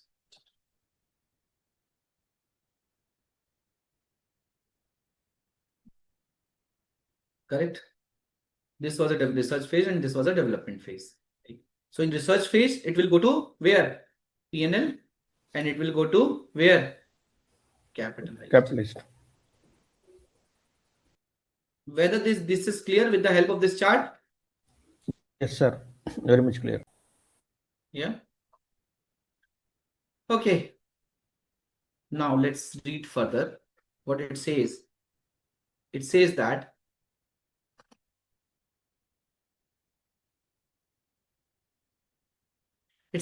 so this was capitalized on 20th April 2006, and what was the cost which was recognized? 18 lakh. 18 lakh in the year. So 18 lakh incurred evenly during the year till 31st March 2006. Okay, have been recognized as an intangible asset. Right? Clear? Yes, sir. Yeah. So what was the amount which was capitalized? What was the amount? The total. So this project was started when? 1st April. 1st April to 31st March. 1st April to 31st March. What was the total cost? 18 lakh. 18 lakh. And out of 18 lakh, so the question is clear that this 18 lakh is incurred evenly. Evenly means every month 18 lakh divided by 12. 1.5 lakh every month. Right? Yes, sir. So 1.5 lakh every month. Incurred evenly means. Okay. So cost of this incurred evenly during the year till 31st March 2006 have been recognized as an intangible asset. An offer of 780. So if 18 lakh is the cost, what is the cost relating to research phase and what is the cost relating to development phase? Research base is for 1 year fully. I'm sorry. Only for 2 months. Yes, FY20x5, 20x6. Your total cost is 18 lakh 18 lakhs. for full year. 3 lakhs belonging to research Yes. space, 2 months. So research phase is research phase cost. Research phase cost. Research phase cost is 18 divided by 12 multiply by 2 months, right? For 2 months into 2 months. Okay. Which is your how much? 3 lakhs, correct? Yes, sir. 3 lakhs. This will be charged to P&L. PN. PN. What about development cost? Development phase cost is equal to how much? 18 lakhs minus 3 lakhs. 18 divided by 12 multiply by 10 months, which is 15 lakh capitalized.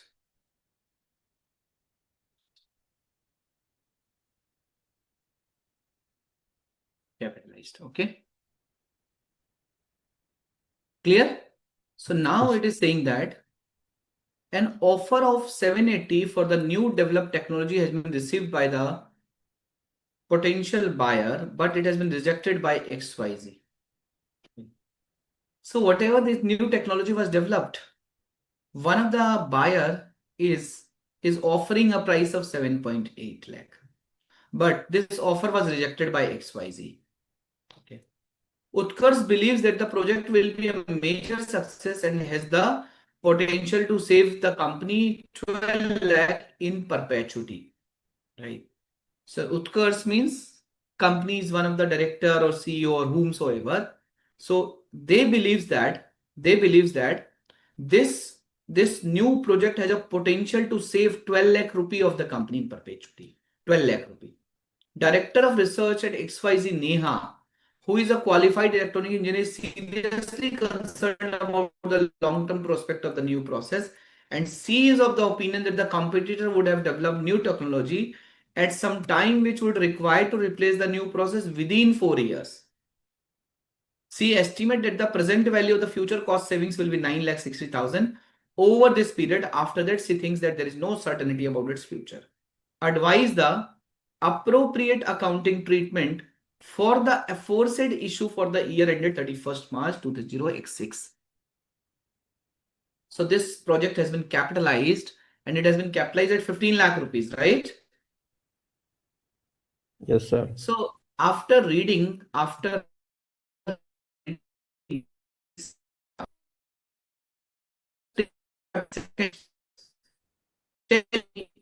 lot of numbers given.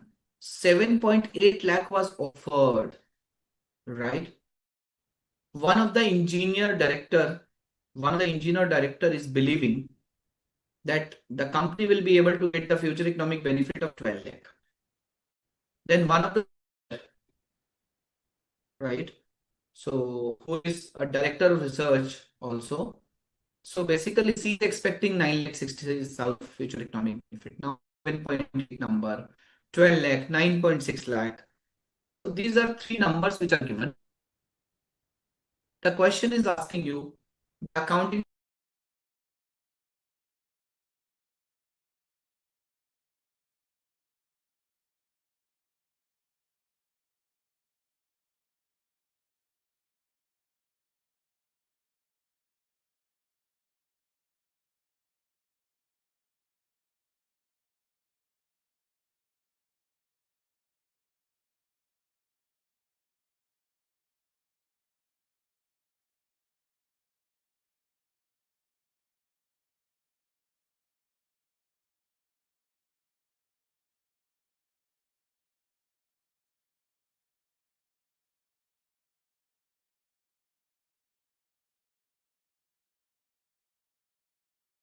Am I audible now? Yes, sir. There was a power cut and I just lost the connection.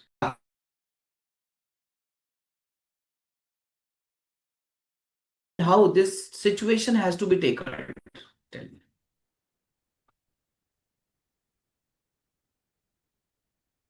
Manish ji, am I audible? Yes, sir. You are audible, sir. Okay. Yeah. How to tackle this situation? Tell me.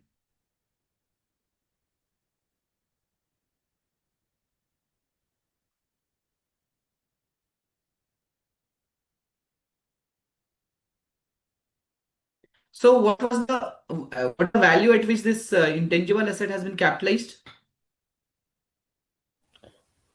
So already we have capitalized 80 that 15 lakhs. Yeah, 15. Yeah, 15 lakhs we have capitalized. Yes. So basically, if you see, 15 lakh is the cost, right? 15 lakh is the cost. So up to 31st March 2086. So let me see how it is happening here. So they are asking about the accounting treatment for the year ended 31st March 2086. Okay. And this is under development phase because this intangible asset is capitalized on 20th April 2086. Correct? Yes, Correct? sir. Yes, So sir. the question is asking you the accounting treatment at the end of 31st March. Okay.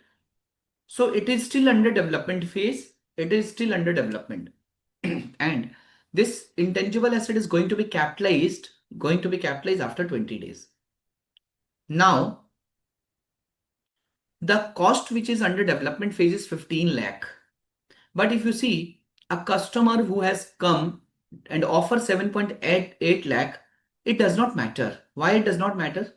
The XYZ rejected it because XYZ believe it has a higher value. Okay. And then it says that one of the person in the company or the director believe that the project will be a major success and has a potential to save the company 12 lakh in perpetuity. 12 lakh in perpetuity means it is of course more than 12 lakh rupees. Okay. But one of the girl, Neha, who is she is a director of research also, and she is a qualified electronic engineer, right, is seriously concerned about the long-term prospects of the company, about the new process, and she is of the opinion that the future economic benefit value is 9.6 lakh only, and the remaining life is 4 years. So out of these three guys, number one, tell me, if you were to believe whose opinion? Yeah, we will I'm believe just that. asking logically. Yes, sir. Logically, if it speaks that we can believe the Neha because he is a engineer as well as she done this research out of that, so we can believe Yes. that that could be appropriate. Yes, you are absolutely right. So basically, what happened when this project value was 15 lakh rupees, and so basically this then the director of research, who is a qualified electronic engineer also, okay, you have to believe to her, and instead of 12 lakh, you have to take the 9.6 lakh as a value. So cash flow of 12 lakh is in perpetuity would clearly have a present value in excess of 12 lakh, and hence there would not be no impairment. However, the research director is technically qualified, so impairments test should be based on her estimate of a 4-year remaining life, and so present value of the future cost savings of 9.6 lakh should be considered in that case. Okay. 9.6 lakh is greater than the offer received. Fair value less cost to sell of 780, and so 9.6 should be used as a recoverable value. So what is your recoverable value? Higher of value in use and fair value less cost to sell. So Neha believes that my value in use is 9.6 lakh and my fair value less cost to sell is how much? 7.8 lakh. So what is the higher? 9.6 or 7.8? 9.6. 9.6. Okay. So between 12 and 9.6, you choose 9.6. And when you compare 9.6 with the customer offer price, so 9.6 versus 7.8, you got 9.6. Okay. So in this case, what is your impairment loss of intangible asset under development? 15 lakh is the carrying value. Recoverable value is 9.6. 5.4 is the impairment loss. Okay. So impairment loss of 5.4 to be recognized in the, yes.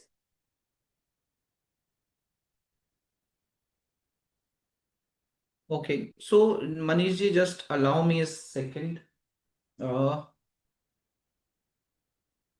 allow me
Yeah, so in this case, we have seen that the intangible asset under development on 31st March 6 is 15 lakh, but the recoverable value is 9.6 lakh, and hence there is an impairment loss of 5 lakh 40,000.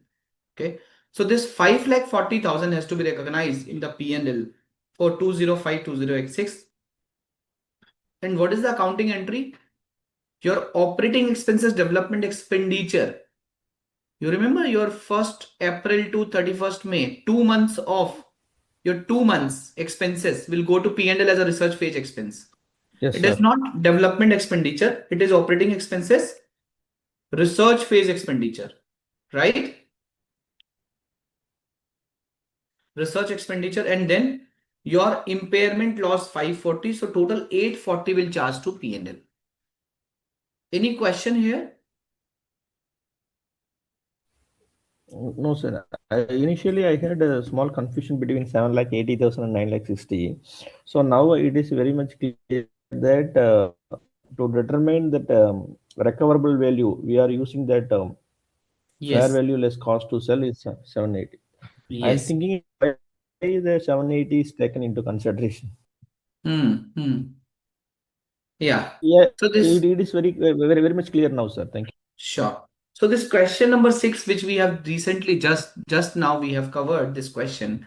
This question covers the concept of, how to estimate the recoverable value, what will be the recoverable value, and impairment during the development stage, right? This is what it covers. Okay.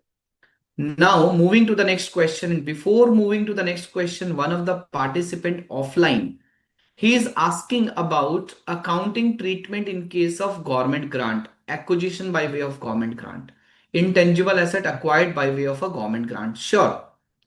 So as we know and as we are aware, so let me first of all open my PowerPoint presentation. I hope my PPT is visible. Yes, sir. Yes. So we discussed that the mode of acquisition, intangible asset can be either acquired by way of separate acquisition, by way of a business combination, by way of a government grant, by way of goodwill which is internally generated. Whether internally generated goodwill is allowed to be capitalized? No, sir. Answer is no. No. It is not meeting the definition of separability.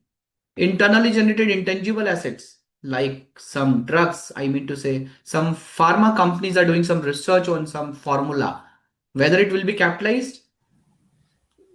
Yes, sir. Only after the development space is started. Yes, yes. So other internally generated intangible asset has to be looked at from the lens of research and development. Okay. Then there is an exchange of assets, right? So this is how it is going to be done.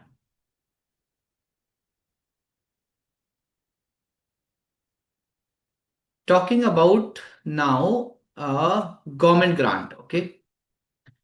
Intangible asset acquired by way of government grant. How these intangible asset are acquired by way of government grant? For example, many companies are installing their plant in a remote area.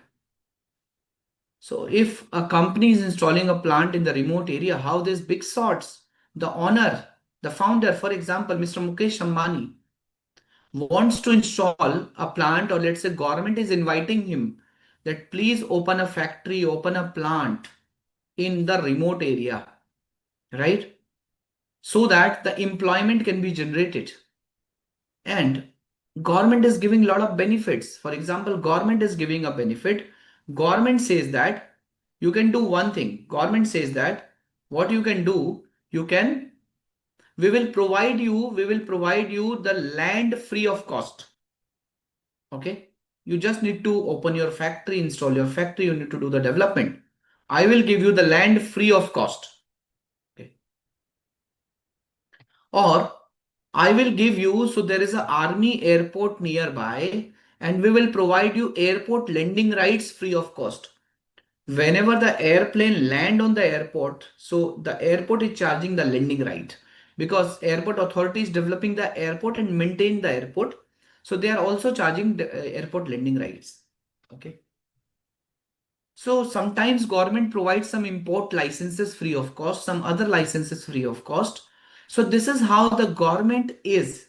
This is how the government is attracting the new, the government is attracting the business in some remote areas to generate the employment. So and it's not only about remote area, it's about in whatever area, in backward area, or if the government wants to, improve the business opportunity in their state, probably they are giving lot of benefits to the corporates. So like if the government has given any intangible asset free of cost or at a very nominal consideration, right? So it will be considered as a government grant. Now the question is, let's say if the government has given some license free of cost, right? What is the accounting? This license is an intangible asset for the company. What is the accounting for it? Or if the government is giving such license at a nominal value, while the market value of the license is to 1 crore rupees, but the government is giving, let's say, at 5 lakh rupees. What is the accounting for it? So standard says that in accordance with Ind AS 20, standard says that you have two options available. Option number one, you can record both intangible asset and grant, both at fair value. You can record intangible asset as well as grant at fair value. Or recognize the asset initially at nominal amount plus any expenditure which is directly attributable for preparing the asset for its intended use. Means two options, fair value, nominal value.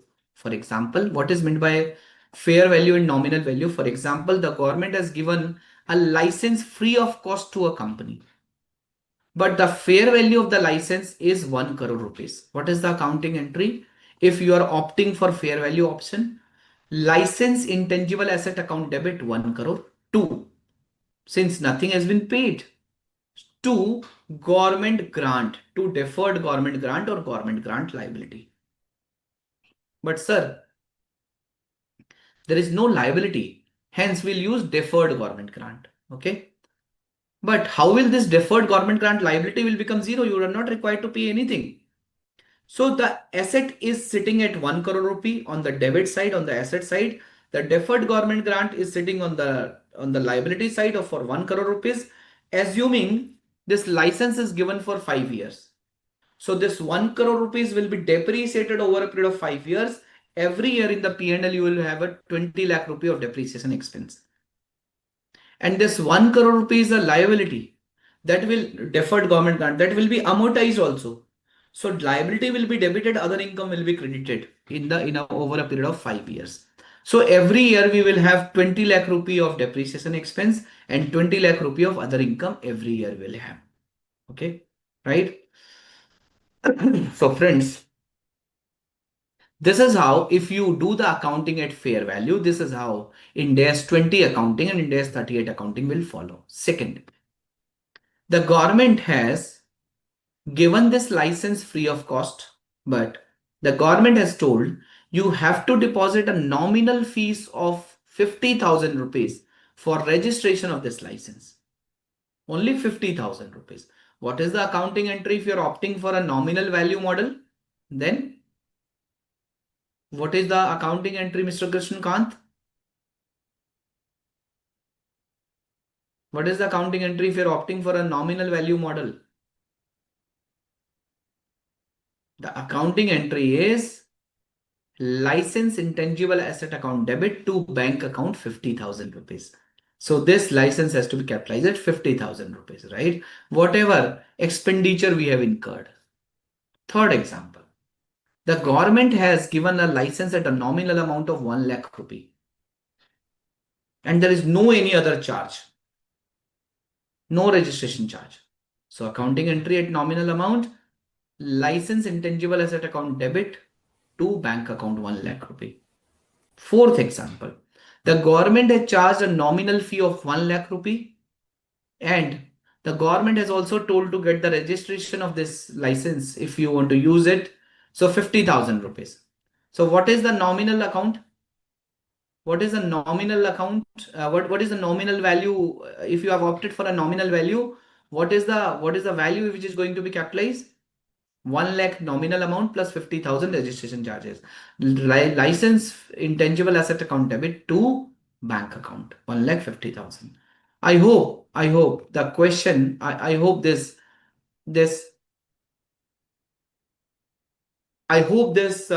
intangible asset acquired by way of government grant is clear to you. Is it clear? Is it clear? Yes, sir. Clear, sir. Okay. Very good. Very good. Great. So Krishnakant has a question. He's asking, if an asset which is classified as held for sale is exchanged for an intangible asset, then we should consider the change in plan of such asset, and then we will show the cost of such intangible as fair value of such asset. Is that right? Which is classified is exchanged for an intangible asset. First of all, Krishnakant, there are two aspects. So I believe you are asking, let's say, an asset which was classified as held for sale. Let's say there was a building, correct? And building was classified as held for sale. So building has to be covered under which standard? Building has to be covered under Ind AS 105. No, once, so basically it was 16. But when it is classified as held for sale, it will be covered under Ind AS 105. So if an asset has to be classified as held for sale, it has to be measured at lower of what? Carrying amount on the date of classification is held for sale, H per Ind AS 16, and fair value less cost to sell. Whatever is lower, it will become your value of asset held for sale. It will become your value of asset held for sale, right? I hope it is very much clear to all of you. Yes. Yeah. So assuming Krishnakant, now this non-current asset held for sale, which is your building, it is valued at 20 lakh rupees. The fair value as cost to sell is 20 lakh rupee, and this fair value as cost to sell is lower, so it is valued at 20 lakh rupees. Okay. Now it is valued at 20 lakh rupees. So what happened? What happened? Now this company is acquiring an asset. This company is acquiring an intangible asset. Let's say this company is acquiring a license. The company is in cash crunch. So instead of paying a cash, this company is transferring its building, which is held for sale. Because this company wants to sell this building, so this company is transferring the building. Okay.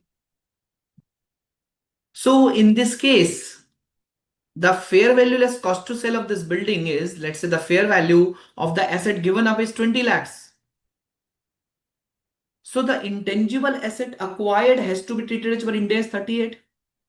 So intangible asset license account debit 20 lakh, credit non-current asset held for sale building 20 lakh, right? So this will not be considered as a change in plan. Even though, so non-current asset held for sale means that asset is not for use. That asset is held for sale only. So now when you are acquiring one asset, you are also selling this asset in the form of a consideration to this asset. Okay. So this will not be considered as a change in plan. Okay. And but next part you are right. Cost of intangible asset is equal to the fair value of the asset classified as held for sale. Okay. The fair value of that held for sale asset will become the cost of the intangible asset. Is that clear, Krishnakant? But it will not be classified as a change in plan. You are actually selling the asset, right? Okay, very good. Any question? Any further question? If not, let me cover one more question.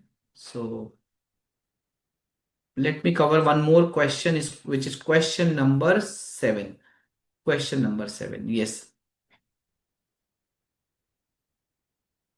This question is seemingly on the cost of the intangible asset. A company engaged in provision of information technology products and services incurred following expenditure during the development phase of its software product that is to be offered to its customer. The entity also purchases software from third parties for incorporating into its end software products offered to its customers. So this company is engaged into some technology products, okay? Software product. And this entity purchases software from the third parties also, okay? The company is in the process of launching it in the market for licensing to customers. The company is in the process of launching it in the market for licensing to customers. The company also takes service of external professional software developers for such software development purpose. Cost incurred in relation to the development of its software product for the year ended 31st March 20x2 are as follows. Some costs are given. Purchase price of the imported software 600,000 or 600 lakhs, 600,000. Employment cost, note number 1. What is note number 1? 1200 of employment cost is given. The software was developed in 9 months ended 31st December X1 and was capable of operating in the manner intended by the entity. Okay. So this software was developed by 31st December and was capable of operating in the manner intended by the entity. Means it was available for use, but it was brought into use on 31st March 20x2. The employment costs are for the period of 12 months, that is up to 31st March 20x2. The employees were engaged in developing the software and related activities. What does this mean? What does note 1 emphasize? What is the purpose of this note 1? What does it emphasize? Sir, from when, what period the cost to be capitalized?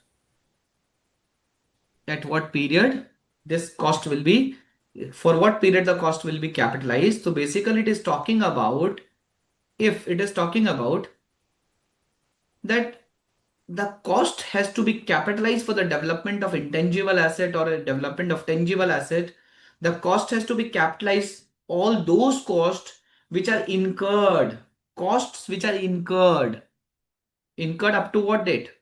Incurred up to the date when the asset is available for use.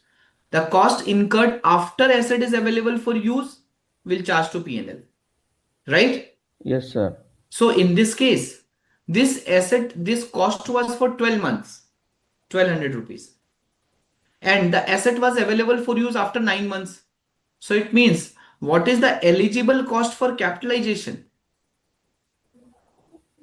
Yes, sir. It was capable for operating from 31st March, 31st December 2000 X1, 9 months. So that's what I'm asking. What is the eligible cost for capitalization? 1200 or 900? 900. 900. Very good. 900. Yes. Then testing cost. So whether you will capitalize the testing cost in intangible asset? Yes. Yes, Cost of sir. testing. Cost of testing. Other cost directly related to customization. Note number 2, 450. Other costs related to development include an abnormal cost of 50,000. 50,000 means 50 rupee. Out of 450,000, it is 50,000. So out of 450, it is 50 rupee in respect of repairing the damage which resulting from a security breach. This 50 is the abnormal cost. What is the treatment of this abnormal cost? This abnormal cost to be expensed, not to be capitalized. This abnormal cost has to be expensed, not to be capitalized. Very good. It means what is the eligible cost for capitalization? 400. 400. 450 minus 50, correct? Professional fee paid for external software developers. Professional fee paid for external software developers. Yes? Yes, sir. Professional fee, it It is is allowed. directly attributable cost for Yes, sir. bringing the asset in the location and condition necessary for the use. If you will not engage professional for developer, how will you develop? Cost of training provided to staff to operate the asset. No, sir. It not to be included. So expenditure on training staff to operate the asset cannot be capitalized, right? It cannot be capitalized. Cost of advertisement in the market. No, sir. It has to be expensed. No control on that. Administrative and general overheads. Administrative and general overheads are not part of capitalization. Administrative and general overheads are not capitalized even in the tangible asset or intangible asset both. What will be the amount of the software development cost that can be capitalized by explaining the reason for each element of cost, right? So the demand of the question is what will be the amount of software development cost which can be capitalized, and you need to explain the reason of each element of cost also, right? So this is how they have given. Purchase price of the imported software 600,000. 600 is going to be capitalized. Why? What it says? It says that the cost of material or services used or consumed in generating the intangible asset and any directly attributable cost of preparing the asset for its intended use. Employment cost 1200, amount to be capitalized is 900. So we discussed employment cost for the period of 9 months are directly attributable cost. Okay. Therefore, cost to be capitalized is 900,000 only. Okay. Only. Clear? Then the next part. Testing cost 1800.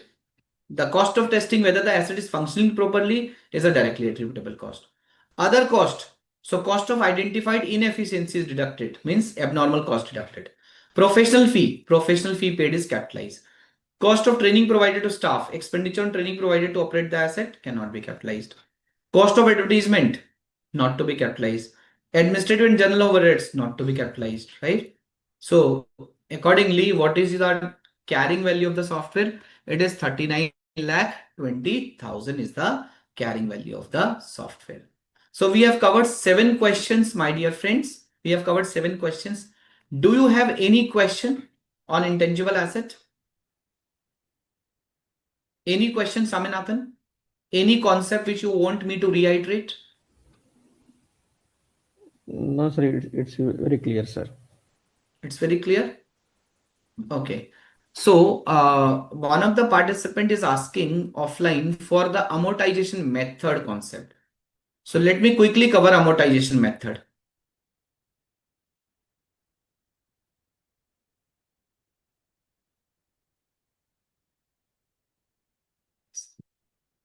Amortization method. So what is amortization? Amortization means allocating the depreciable amount or amortized amount of intangible asset over the useful life. And amortization will begin when the asset is available for use. When the asset is available for use, correct? And amortization will cease when amortization will stop. When it will stop, tell me.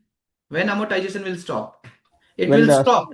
when the It will asset is stop disposed, when the asset is disposed of, or or when this not running, when it's not producing the economic future benefit. so when it is not giving future economic benefit, it has already stopped giving future economic benefit. When it is already stopped, or when it is classified as held for sale also. When it is classified as held for sale as well. When it is classified as held for sale, right? So this is what it is there. Okay. So your amortization, when it will begin, when it will cease, we discussed now, friends. Amortization method, there are 3 methods of amortization: WDV method, SLM method, and unit of production method. What is this WDV and SLM method and unit of production method? First of all, this depreciation method is a estimate. Okay. Change in depreciation method or amortization method is also a change in estimate. It is not a change in policy, right? So the selection of method, whether it should be straight line method, WDV method, or unit of production method, the selection of method is done as per the expectation of the future economic benefit. As per the expectation of the future economic benefit. For example, if you believe your future economic benefit is constant, what will be the method of depreciation? SLM. SLM. If you believe your future economic benefit is diminishing, then WDV. WDV. If you believe that your future economic benefit will be on the basis of actual usage, then Unit of production method. unit of production method. So basically, the amortization method reflect the pattern in which the asset future economic benefit are expected to be consumed by the entity, right? Okay. If pattern is not reliably measured, you can apply straight line method, right? And you have to reassess in the every reporting period, every reporting date, you have to reassess your depreciation method, amortization method, right? And whenever your amortization method will change or useful life will change, you have to apply it prospectively, not retrospectively. Why? Because it is not a change in policy, it is change in estimate. It is change in estimate. It is not a change in policy, right? It is a change in estimate. And change in estimate has to be applied. Change in estimate has to be applied prospectively, not retrospectively. But if it is a change in policy, then it has to be applied retrospectively. But change in depreciation method is not a change in policy. It is a change in estimate. Is that clear? Yes, sir. Is that clear? Yeah, right. So what it is there, amortization period is useful life and amortization method shall be reviewed at least at each financial year end. Sir, if it is an indefinite life intangible asset, Yes, am I sir. audible? If it is indefinite life intangible asset, then if it is indefinite life intangible asset, then then first of all, it is not going to be amortized. It has to be tested for impairment. But at the end of every reporting date, you need to assess whether now the life become definite or not. For example, if there was an indefinite life intangible asset like goodwill, but now you are estimating that I will be able to get the future economic benefit from this goodwill only for the next 6 years. Then, so now it becomes definite. So now prospectively, you should start amortizing this goodwill, amortizing this intangible asset, because now it is no more indefinite, right? And these changes has to be classified as change in accounting estimates. Correct? Is that clear?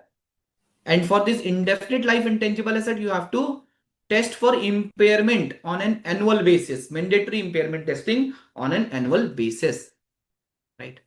And when you will de-recognize your intangible asset, when you are actually disposed of, or when no future economic benefit is expected from its use or disposal, right?